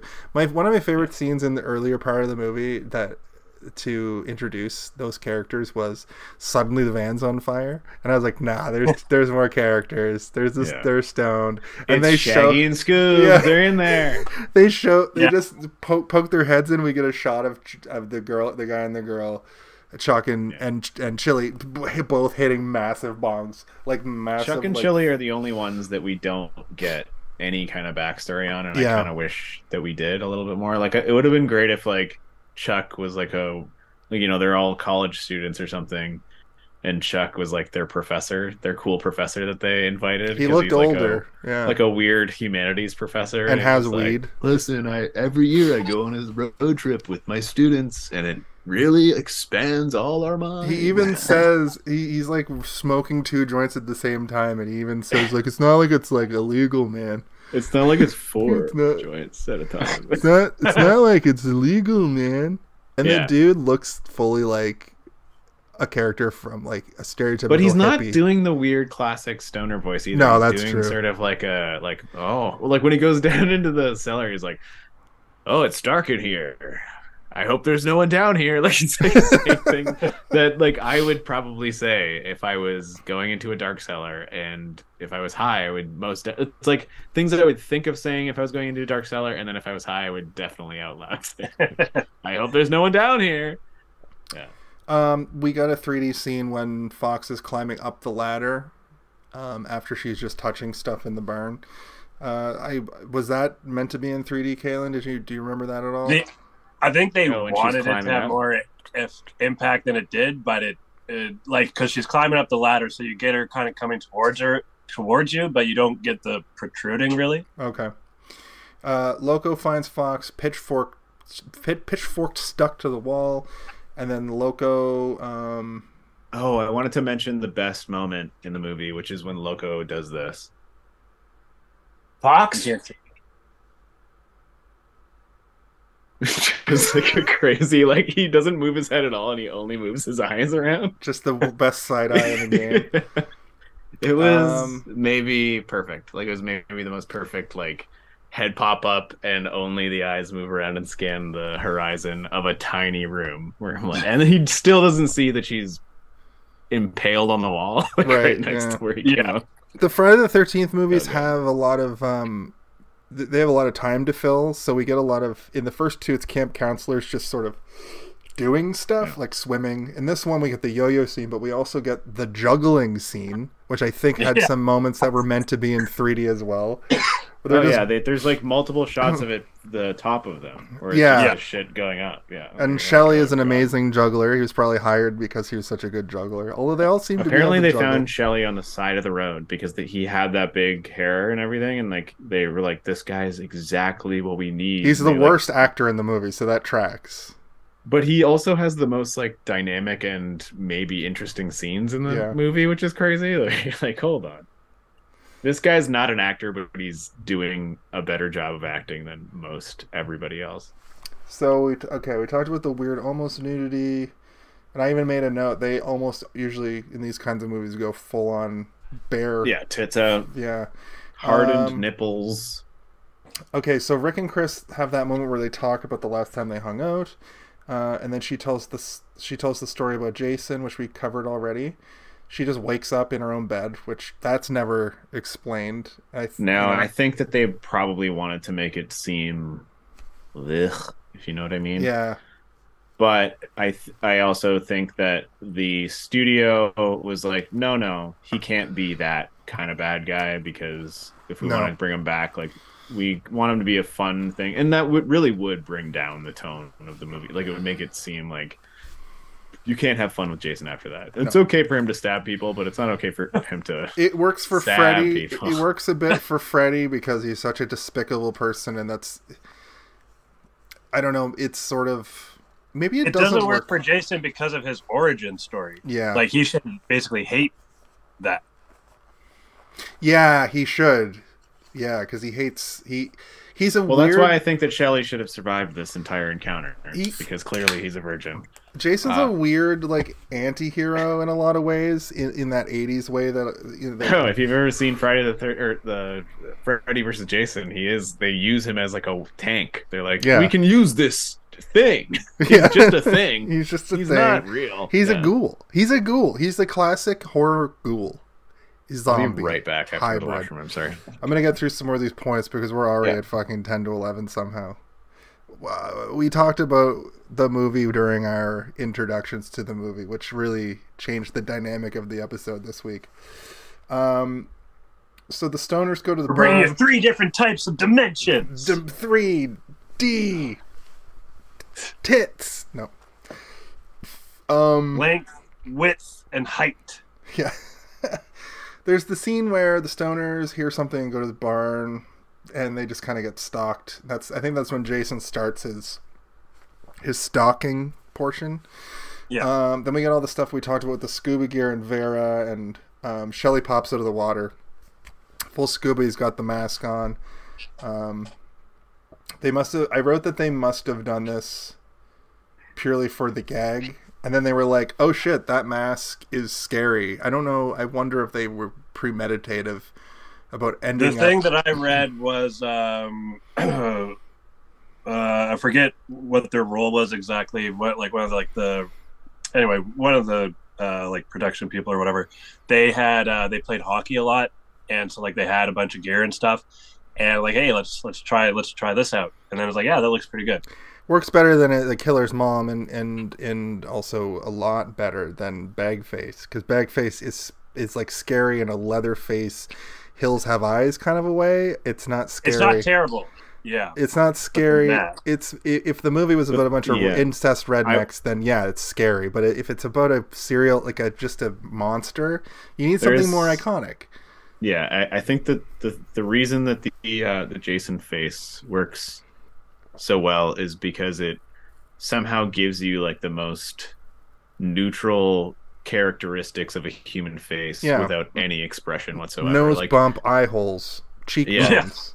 And to look at it, you can see everything around it, everything that's wrong with this figure. But then to look at that, it's just like... And as the movies go on... There's got to be something behind there, right? As the movies go on, his grotesqueness bleeds out, like, almost over the mask, you know? Like I honestly don't think that there is a movie where it is, like, growing over, like, in a severe oppressive way, but like I kind of want to see that, right? I think Yeah. Jason see like acts, the Like he's kinda been goes dead over for the 20 years, like literally dead and buried for 20 years, and he well, just hand or like out he's of the growing, ground. like it's like he's growing around the mask, and like Yeah. that's one thing I wanted to talk about briefly with you guys is like this is the first one where you start to realize he's not just something with a deformity. There's something else going on. Yeah. Because he got, they show it deliberately at the beginning of this movie, like he got shoved through the shoulder, and he pulls it out at the end. And in this one, he has this like giant sort of like mass. Well, he's got a on his crazy shoulder. thick neck, and he gets thrown out of the barn at the end. Like the first. I know, but sorry, you're jumping ahead. What I'm trying to say is that like that wound that he got seems like it healed into this like lump. Oh, from the second movie. And I'm saying it's almost like a mutant power Yeah. from like X-Men or something, where when he gets like attacked or destroyed, like he starts to grow and like he heals from that wound, but it becomes like a mass or like an addition to his body rather than it just being damaged where he's like slowly becoming a skeleton. It's like he's healing over top of it. He is a lot like more a weird rate. His shoulders and his neck, which we'll get to when we get to it, like very, very shortly here, but he does seem to have a bit more of like a hunch to him, and he's like moves like this. He moves like and it's specifically on one like side. There's like this sort of like large mass, and it's like where he got struck with that thing. And like if you look at the stuntman, like it's not. They didn't like the stuntman didn't have a big lump on him. They added that lump there specifically. So I'm like, were they thinking like we're gonna make this big lump from where he healed that huge wound? And I'm like, is that something that kept going forward? Because he gets electrocuted, he gets drowned, he gets all these different deaths start happening.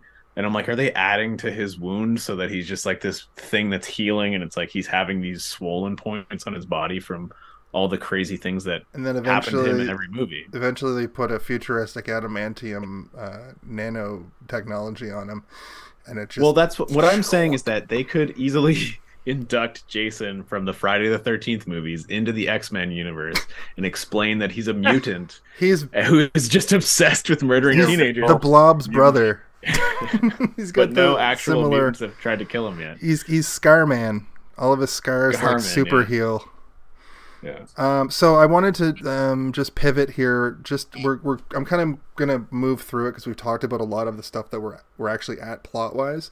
But I wanted to talk for a second about when Vera's sitting at the edge of the water. The whatever they're lighting that whole area with, I thought was really cool. Like they almost made her look like a Disney princess or something. Like they wanted you to feel feelings about Vera. I feel like I think that she also was like she represented crushes, and what they wanted you to have a crush on her. But her as an actor, she was also like working above her pay grade. Like for what she was told to do in this movie, she was like.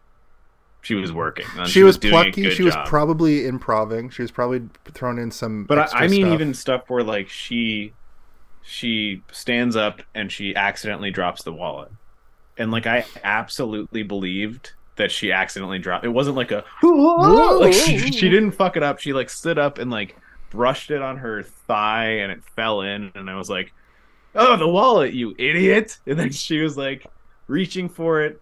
And then she stood up and she had this look on her face like, oh shit, I need to get that wallet. And then she is looking around for something that she can grab the wallet with. And like all of the subtle sort of like emotions that she had on her face of just trying to get that wallet. I was like, this is all believable. Like I believe that she is concerned with that wallet right now.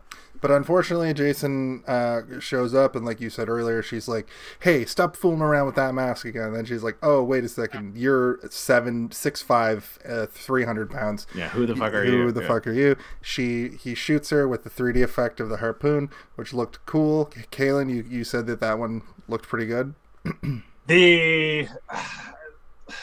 I mean, like so again, like any stationary 3D shots. I'm picturing Kaylin in his living room, and he's like watching it in like an actual harpoon, like goes in the wall behind him, and he's like, "It was all right." It was all right. Anything fast motion though. That popcorn, I was like, that's definitely meant to be mind blowing next generation technology, and it just looked like shit, like not in 3D. Yeah. But I like that he was trying to grab it with his mouth. Yeah. When it cut back to him, he's That might have been an improv. Andy gets so we get okay, this is another thing that I wanted to talk about. So Andy's handstanding all over the place after they bang. She goes into the shower. We get a bunch of weirdo, booby shots. But he's in full handstand. He sees Jason, and we get like a weird like camera angle from below of like a mannequin getting chopped. But it's really that was another like the snake earlier. Like it was just really it's like a flash with some blood. You didn't like that? I thought that was pretty like ugh. I was like, oh god. Okay. It cuts back to him falling, and you're like, okay. But there's no blood, and there's no. But the way that the blood. The cut when he cuts downward, like the legs split open, and it goes down further, and there's a lot of blood. There's a lot of blood. Yeah. But when we actually see him, so the implication there is he got bisected from the crotch down. It's pronounced bisexual. Fuck you. No, yeah, he got bisected from the top, from the tip to the tip, and he folded. But like, when it cuts back to him just falling over, it doesn't look as it doesn't look as gruesome as it did from. But I'll tell you, the second time you see him, he's up in the rafters, and you can see like that insides a little bit.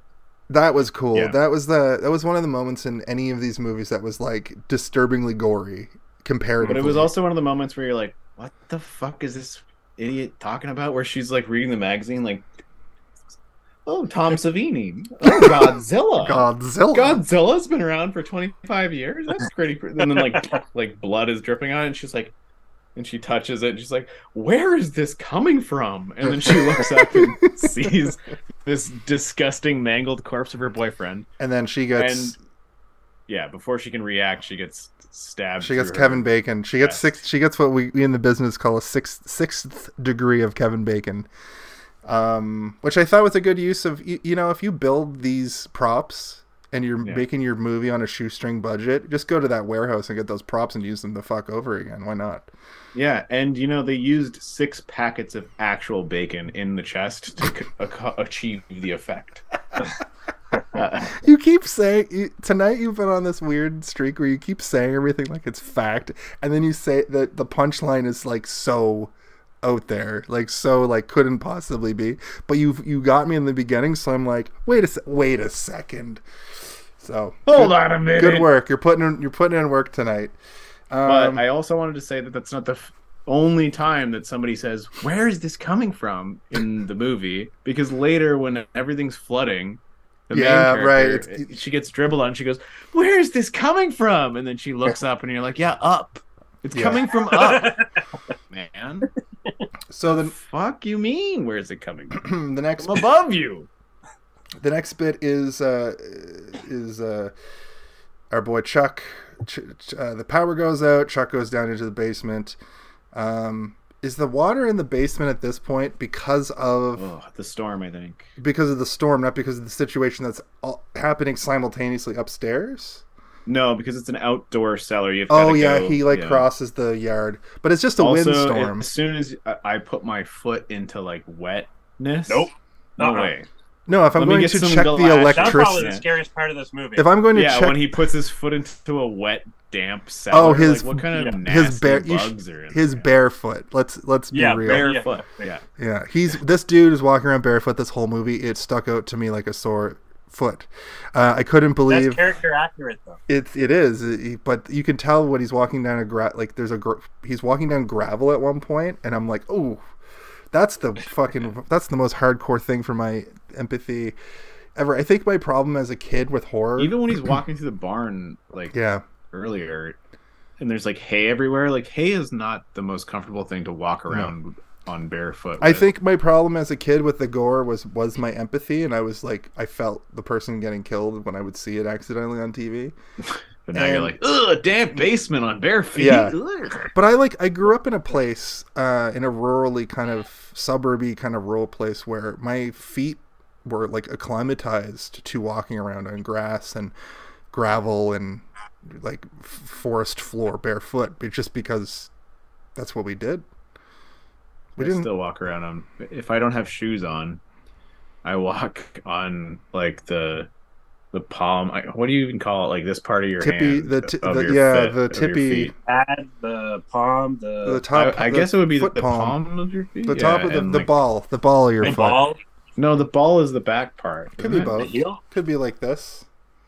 Well, anyway, I essentially walk around like a fucking velociraptor if I'm wearing bare feet.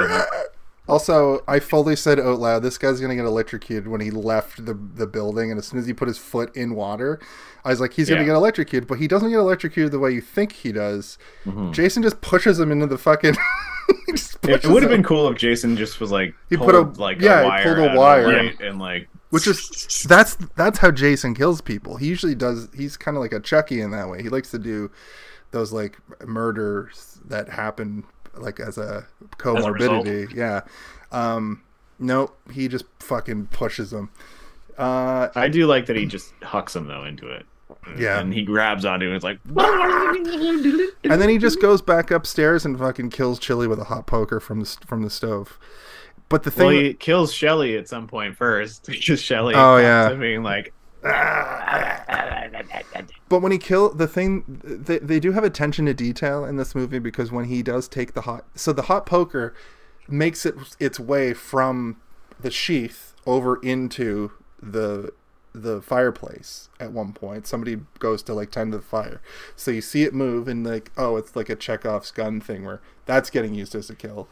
But then they do when that Jason, a couple of good times. But there's more to the bit. When Jason stabs her through the gut, it's red hot, and when it's on the other side, it's out. So it's not hot. It's not smoking. Hot. It's smoking. It's smoking. But they did make it so it was put out by her. Speaking of masks, Jason's mask being introduced in this movie. We all wear masks. We all wear masks. I'm Ben Stein, metaphorically speaking. I do that movie for the show. Let's see. Jason has Chili is fucked. Hot poker right through her gut. Cool effect. Let's see. Rick and Chris return to find 6 fucking corpses.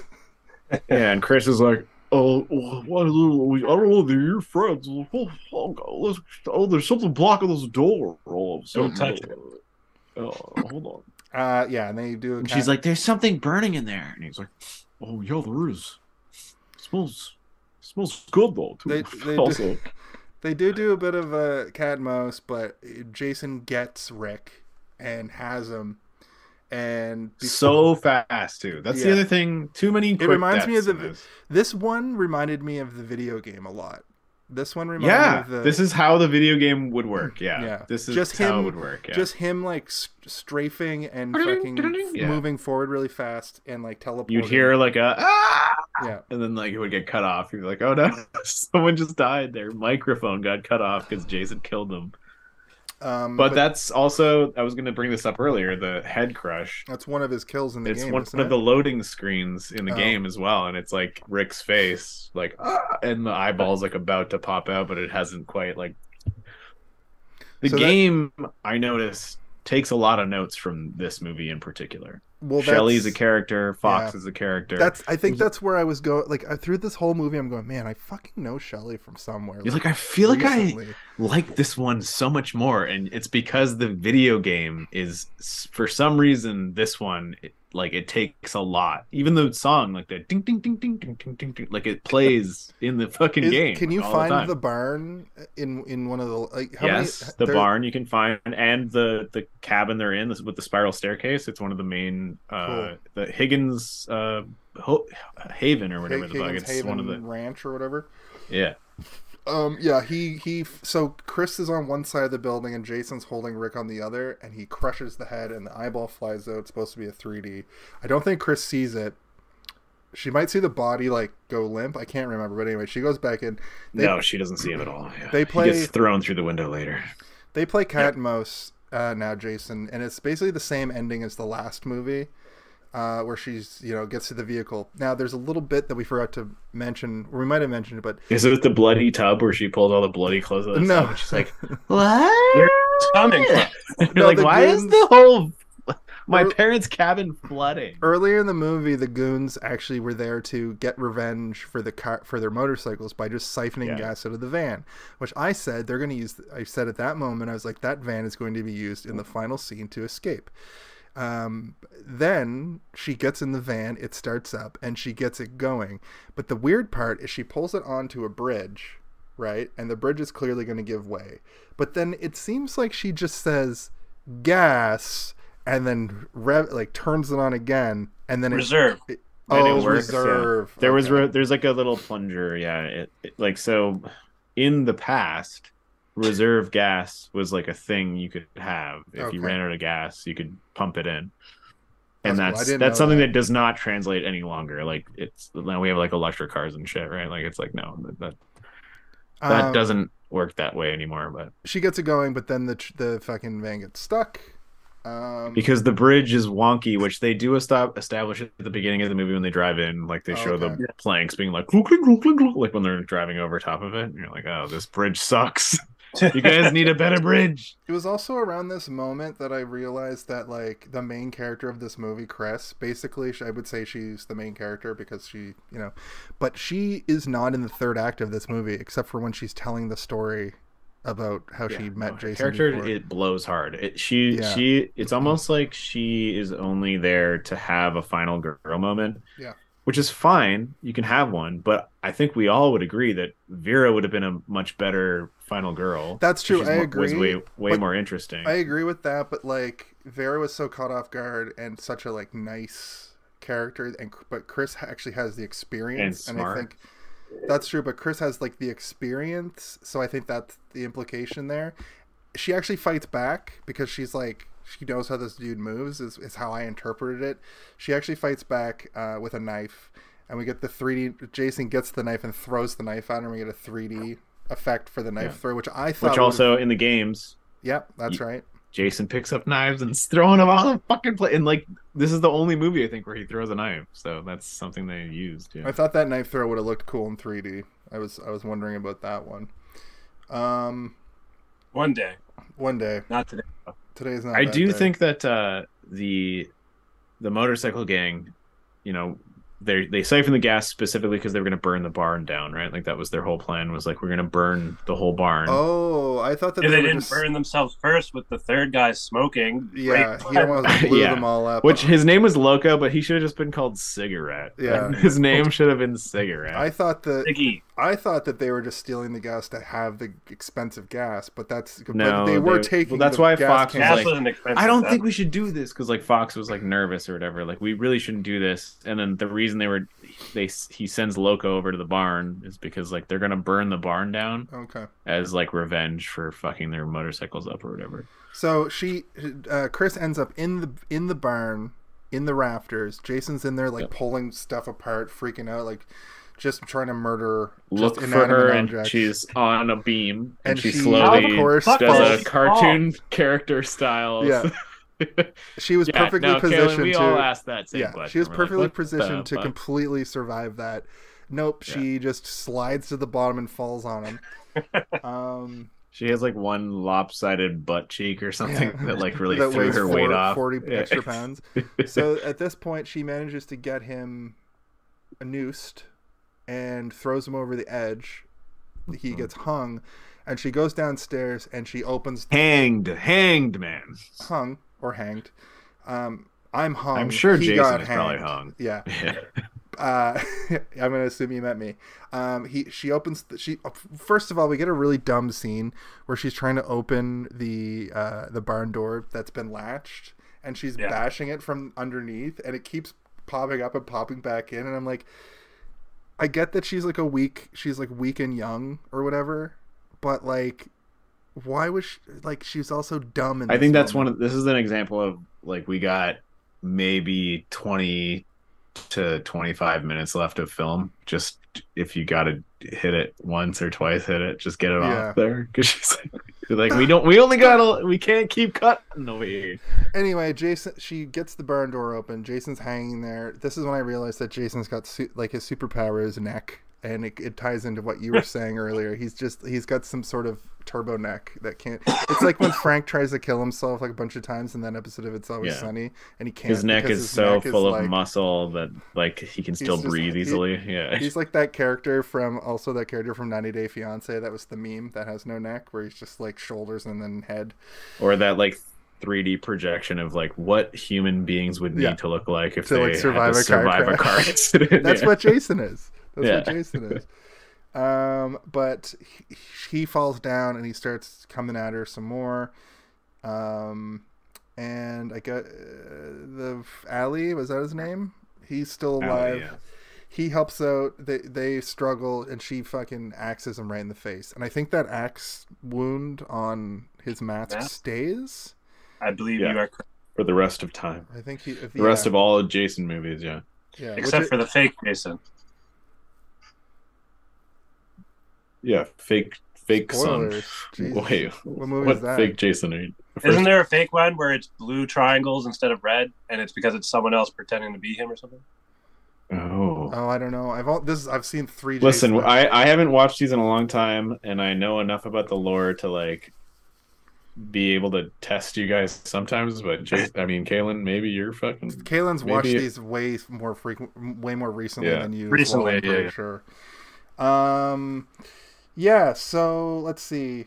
There's a 3D effect of the 3D effect of Jason coming at her like as like the final scare before she axes him in the face.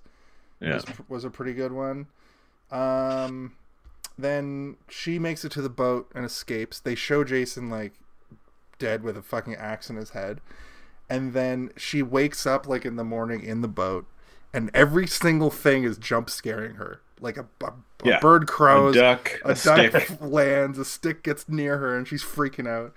And then that's when we see Jason fully unmasked in the window, and we get like several straight up shots of his unmasked face, which is very like, you know, the horror movie thing where you don't show your monster till way later in the movie to build that suspense. I feel like that's what this implied. They were like, show his face, as a payoff thing. It was unsettling though too. It was very unsettling, but he did look a lot like. Is it Chunk? Is that the name of the guy from the Goonies with the eye that's like? Oh yeah. I think so. Hey, you guys. No, Chunk is the fat kid. Chunk is the fat kid who does the fat boy dance or whatever. The truffle shuffle. The truffle shuffle, not the fat boy. I think they dance. have similar names though. Yeah, it's anyway. No, his name is Chong. Shit. His name's Kang. Monkey Man, Monkey Face. So then we get the exact same ending as Friday the 13th Part 1. Sloth. Thank you. Except for instead of the creepy boy Jason popping out of the water, it's now Jason's mom popping out of the water to grab Chris. Notice the eyes. When she popped up, I'm like, is that his mom? Yeah. Like, I don't get it. Why? Also, the eyes are still still what closed. I said was, whose mom is that? Also, wasn't she decapitated? So how did she reattach her own head and get her body back? How'd she get that sweater back? In rich Friday the 13th fashion, though, we get it was all a dream as she gets taken away in a cop car, laughing and crying because she. But this also implies that she knew the legend of Jason, or that supernatural shit is happening. Exactly, and then. In the fourth movie, which we will see soon enough once we reopen the Grimoire in a couple of months, that Jason is a supernatural character. The thing that makes me laugh is that there's just an asylum near Camp Crystal that it's just has full of people who almost now, got killed by 3 girls now that are just like, Jason's gonna get me. Jason's gonna get me. Well, I did like her maniacal laugh. I enjoyed that quite a bit. Well, if you guys remember the beginning, the beginning of the second movie was the same deal. They showed the end 10 minutes or whatever, and then they showed the character from the first movie getting murdered. Like Jason went out of his way to go kill this person. Oh, right. Which shows that like Jason doesn't just stick to the lake, you know, like he'll go out there and murder. He might go to Manhattan. He might go to space. Who knows where he's going to be? He might go to hell. Listen, I think we've talked about this before. Like, I really want another Jason movie to come out, and I want it to be part of the canon. Like, I don't want it to be a reboot because they already did that, and it was fine. It's actually kind of good. I don't know if you guys have watched the Friday the 13th reboot. It's kind of good. No, I watched all 4 reboots of each of these Grimoire chapters that we're doing. Cool. One of the best things about the Chucky franchise is that reboot they made, people liked it. It was fine, but they didn't like it enough to like not make this TV show that is happening happen, and like, the TV show is part that's of the original canon. That's not a like, no. Like, the whole Chucky franchise is this just TV show is a direct sequel crazy, to the Cult of Chucky. Thing. It takes place moments after the Cult of Chucky ends. So that was our conversation and review for the film Friday the 13th Part 3D. We're going to talk now about our final thoughts. Kaylin, why don't you start us off again? Why, thank you. So I put down, it's a fine addition to the franchise. Your classic promiscuous teens being hunted down one by one. As we mentioned earlier, like, this is the Jason that I know. Steve, I believe you made a comment that so we were talking group chat earlier, or the other day, yesterday or something, but I enjoyed this movie, but there is something that it felt like it was missing or something. And when you mentioned about how, like, it was shot in the day and they seemed safe, like, it didn't have that level of tension, I guess, is what I feel was missing from it. There's moments where they're specifically doing the visual gags for the 3D gimmick, which I think would have been better without, as it kind of takes away upon rewatching. So like when you're just watching like regular 2D or whatever, it took me out of it, because I know they were doing it just for that gimmick alone, and it doesn't really add to the story. It's not like, for example, like that baseball bat, like it's not a good frame or whatever, right? Like, it's not there, as far as just a visual. It's great if you're waiting for them 3D moments. You're like, well, it is. Don't hit me with that bat, please. Absolutely. The cut in the half handstand I enjoyed. Mm-hmm. The Rick's head being crushed was my favorite. For what went well, the iconic hockey mask. For even better, and we kind of talked about it throughout the episode, but I put, why is he killing them? Like, just because I thought that there was supposed to be kind of more of a reason behind it, based on like the first 2 movies. And then I put, so if you're a fan of campy horror, this is a buy, and I give it, being a jerk is better than being a nothing. Oh shit. And how about the MPAA rating?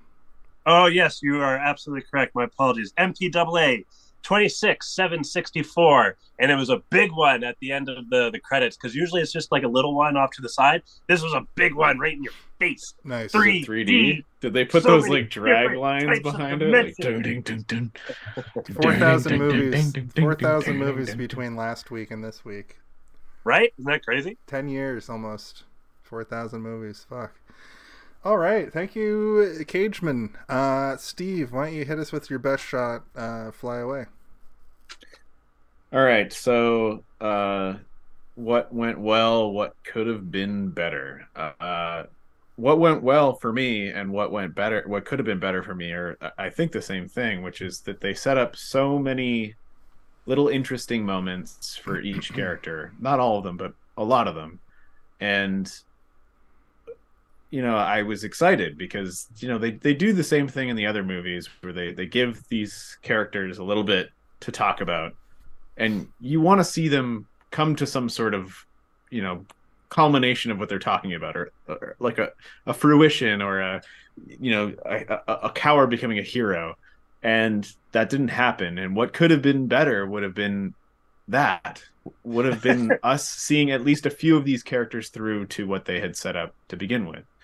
I think my biggest example would be, they introduced this biker gang that are interesting enough visually, but then they have like an attitude, and then you develop them a little bit more when Fox is like, I don't think we should do this, man. This seems fucking crazy. And Ali's like, no one's gonna get hurt. We just need to get payback. And Loco's like, yeah, payback.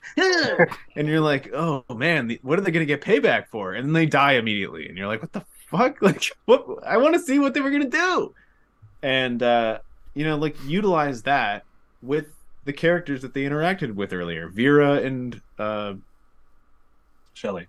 I almost called him Scully. And Scully. Vera and Scully. Like, imagine those two groups had to get together, and they were the ones that survived, and everyone else died, and they're fighting Jason together, and like the gang, and like the hefty nerd who thinks he's not good enough for anyone, and like the hottest woman at the camp working with the bikers, and they're having to fight Jason. Like, I think that would make for a more interesting climax in the movie, which, unfortunately, those two characters, the nerd and the hot chick, die, and all of the bikers die. And then to even fucking give me a slap in the face, Ali's alive at the end. I'm like, wait, he's alive the whole time? Like, he could have been working with Shelly. Shelly and him should have teamed up and made like a treehouse attack or some shit. Anyway, that's my moment for that. And here's my review. Oh, wow. The movie is the same again. No hate on the template. It's what people expect and want from Jason Voorhees murder spree movies. But I would have liked something a bit different. Introducing a biker gang bent on revenge was a fun idea that could have been so much more fun.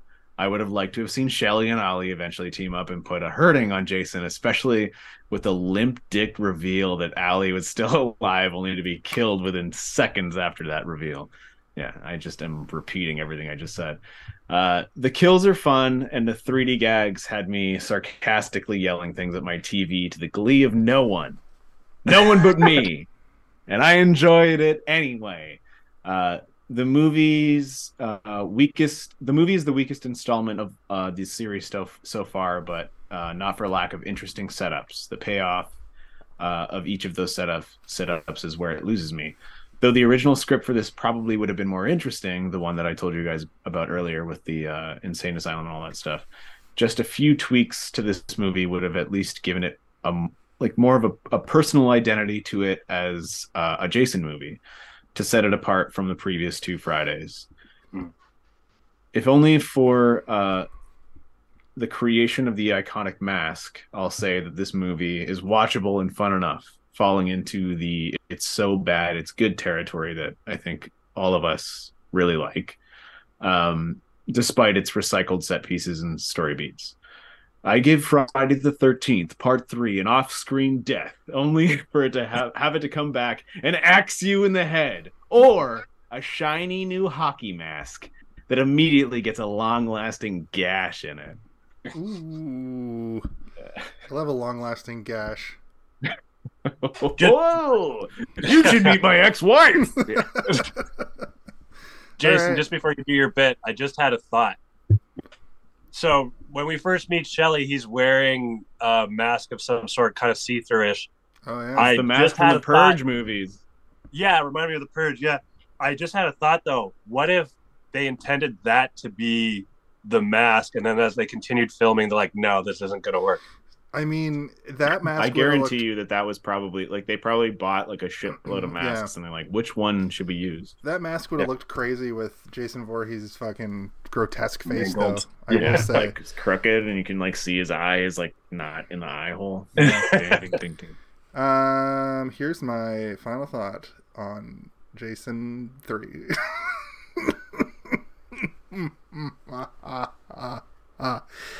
This movie compared... Sorry, let me start that. This movie compared itself to the other two movies. Boy, oh boy! I got the giggles. I got a bit of the giggles. This movie compared to the first two feels like they got the Jason formula right, which actually makes it feel a bit more by the numbers and a bit more sterile. I could see, though, in 1982 being stoked for this, like to come out and then loving it. It definitely has that underwhelming third in a trilogy feeling where the kills are bigger and more elaborate. And they tried new things like the daytime sequence and having the climax take place during a windstorm instead of a rainstorm. I think I meant that a little bit tongue-in-cheek. They also finally get the origin of the mask for Jason. The 3D effects play as comedy in this modern age, but it's fun to pick out the moments that would have been in 3D at this time. I did enjoy it though. It moves at a snappy pace, and the final battle with Jason is clearly the best done final battle of the 3 so far. We saw some neat practical effects for gore, and I'm excited to see them build on that as we go forward further into the 80s.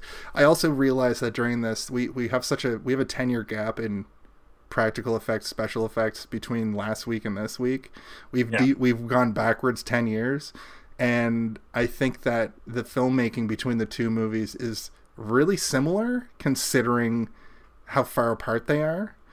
Just like that horror movie. This is our own fault, though. Like, we decided to do it in reverse order for some idiotic reason. It's because I wanted Halloween to be at the end, and I wanted Friday the 13th to fall as close to Friday the 13th as possible. I didn't say I didn't know what the reason was.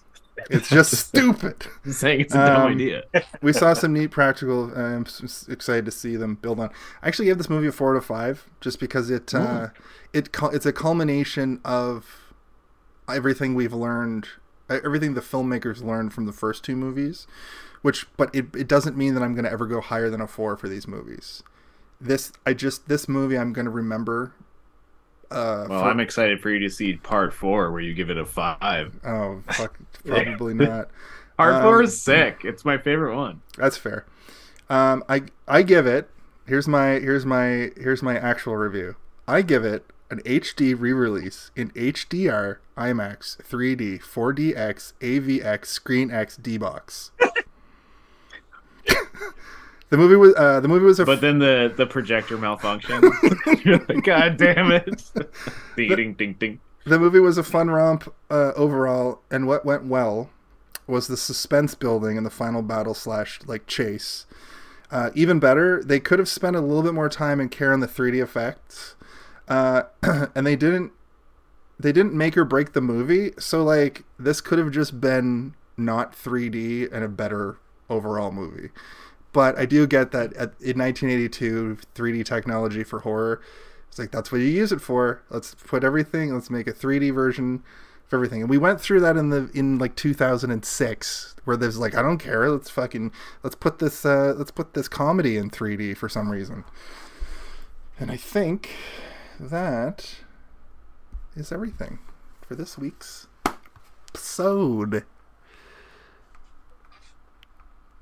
Ladies and gentlemen, and everybody in between, people of Earth, for Jason, for Kaylin, for Steven, I'm Jason. And for Steven and Jason, I'm Kellen. For Jason, for Kaylin, I am Steven. And I have to ask you guys a question, and that is, hey, did you see this one? Hey! Did you see this one?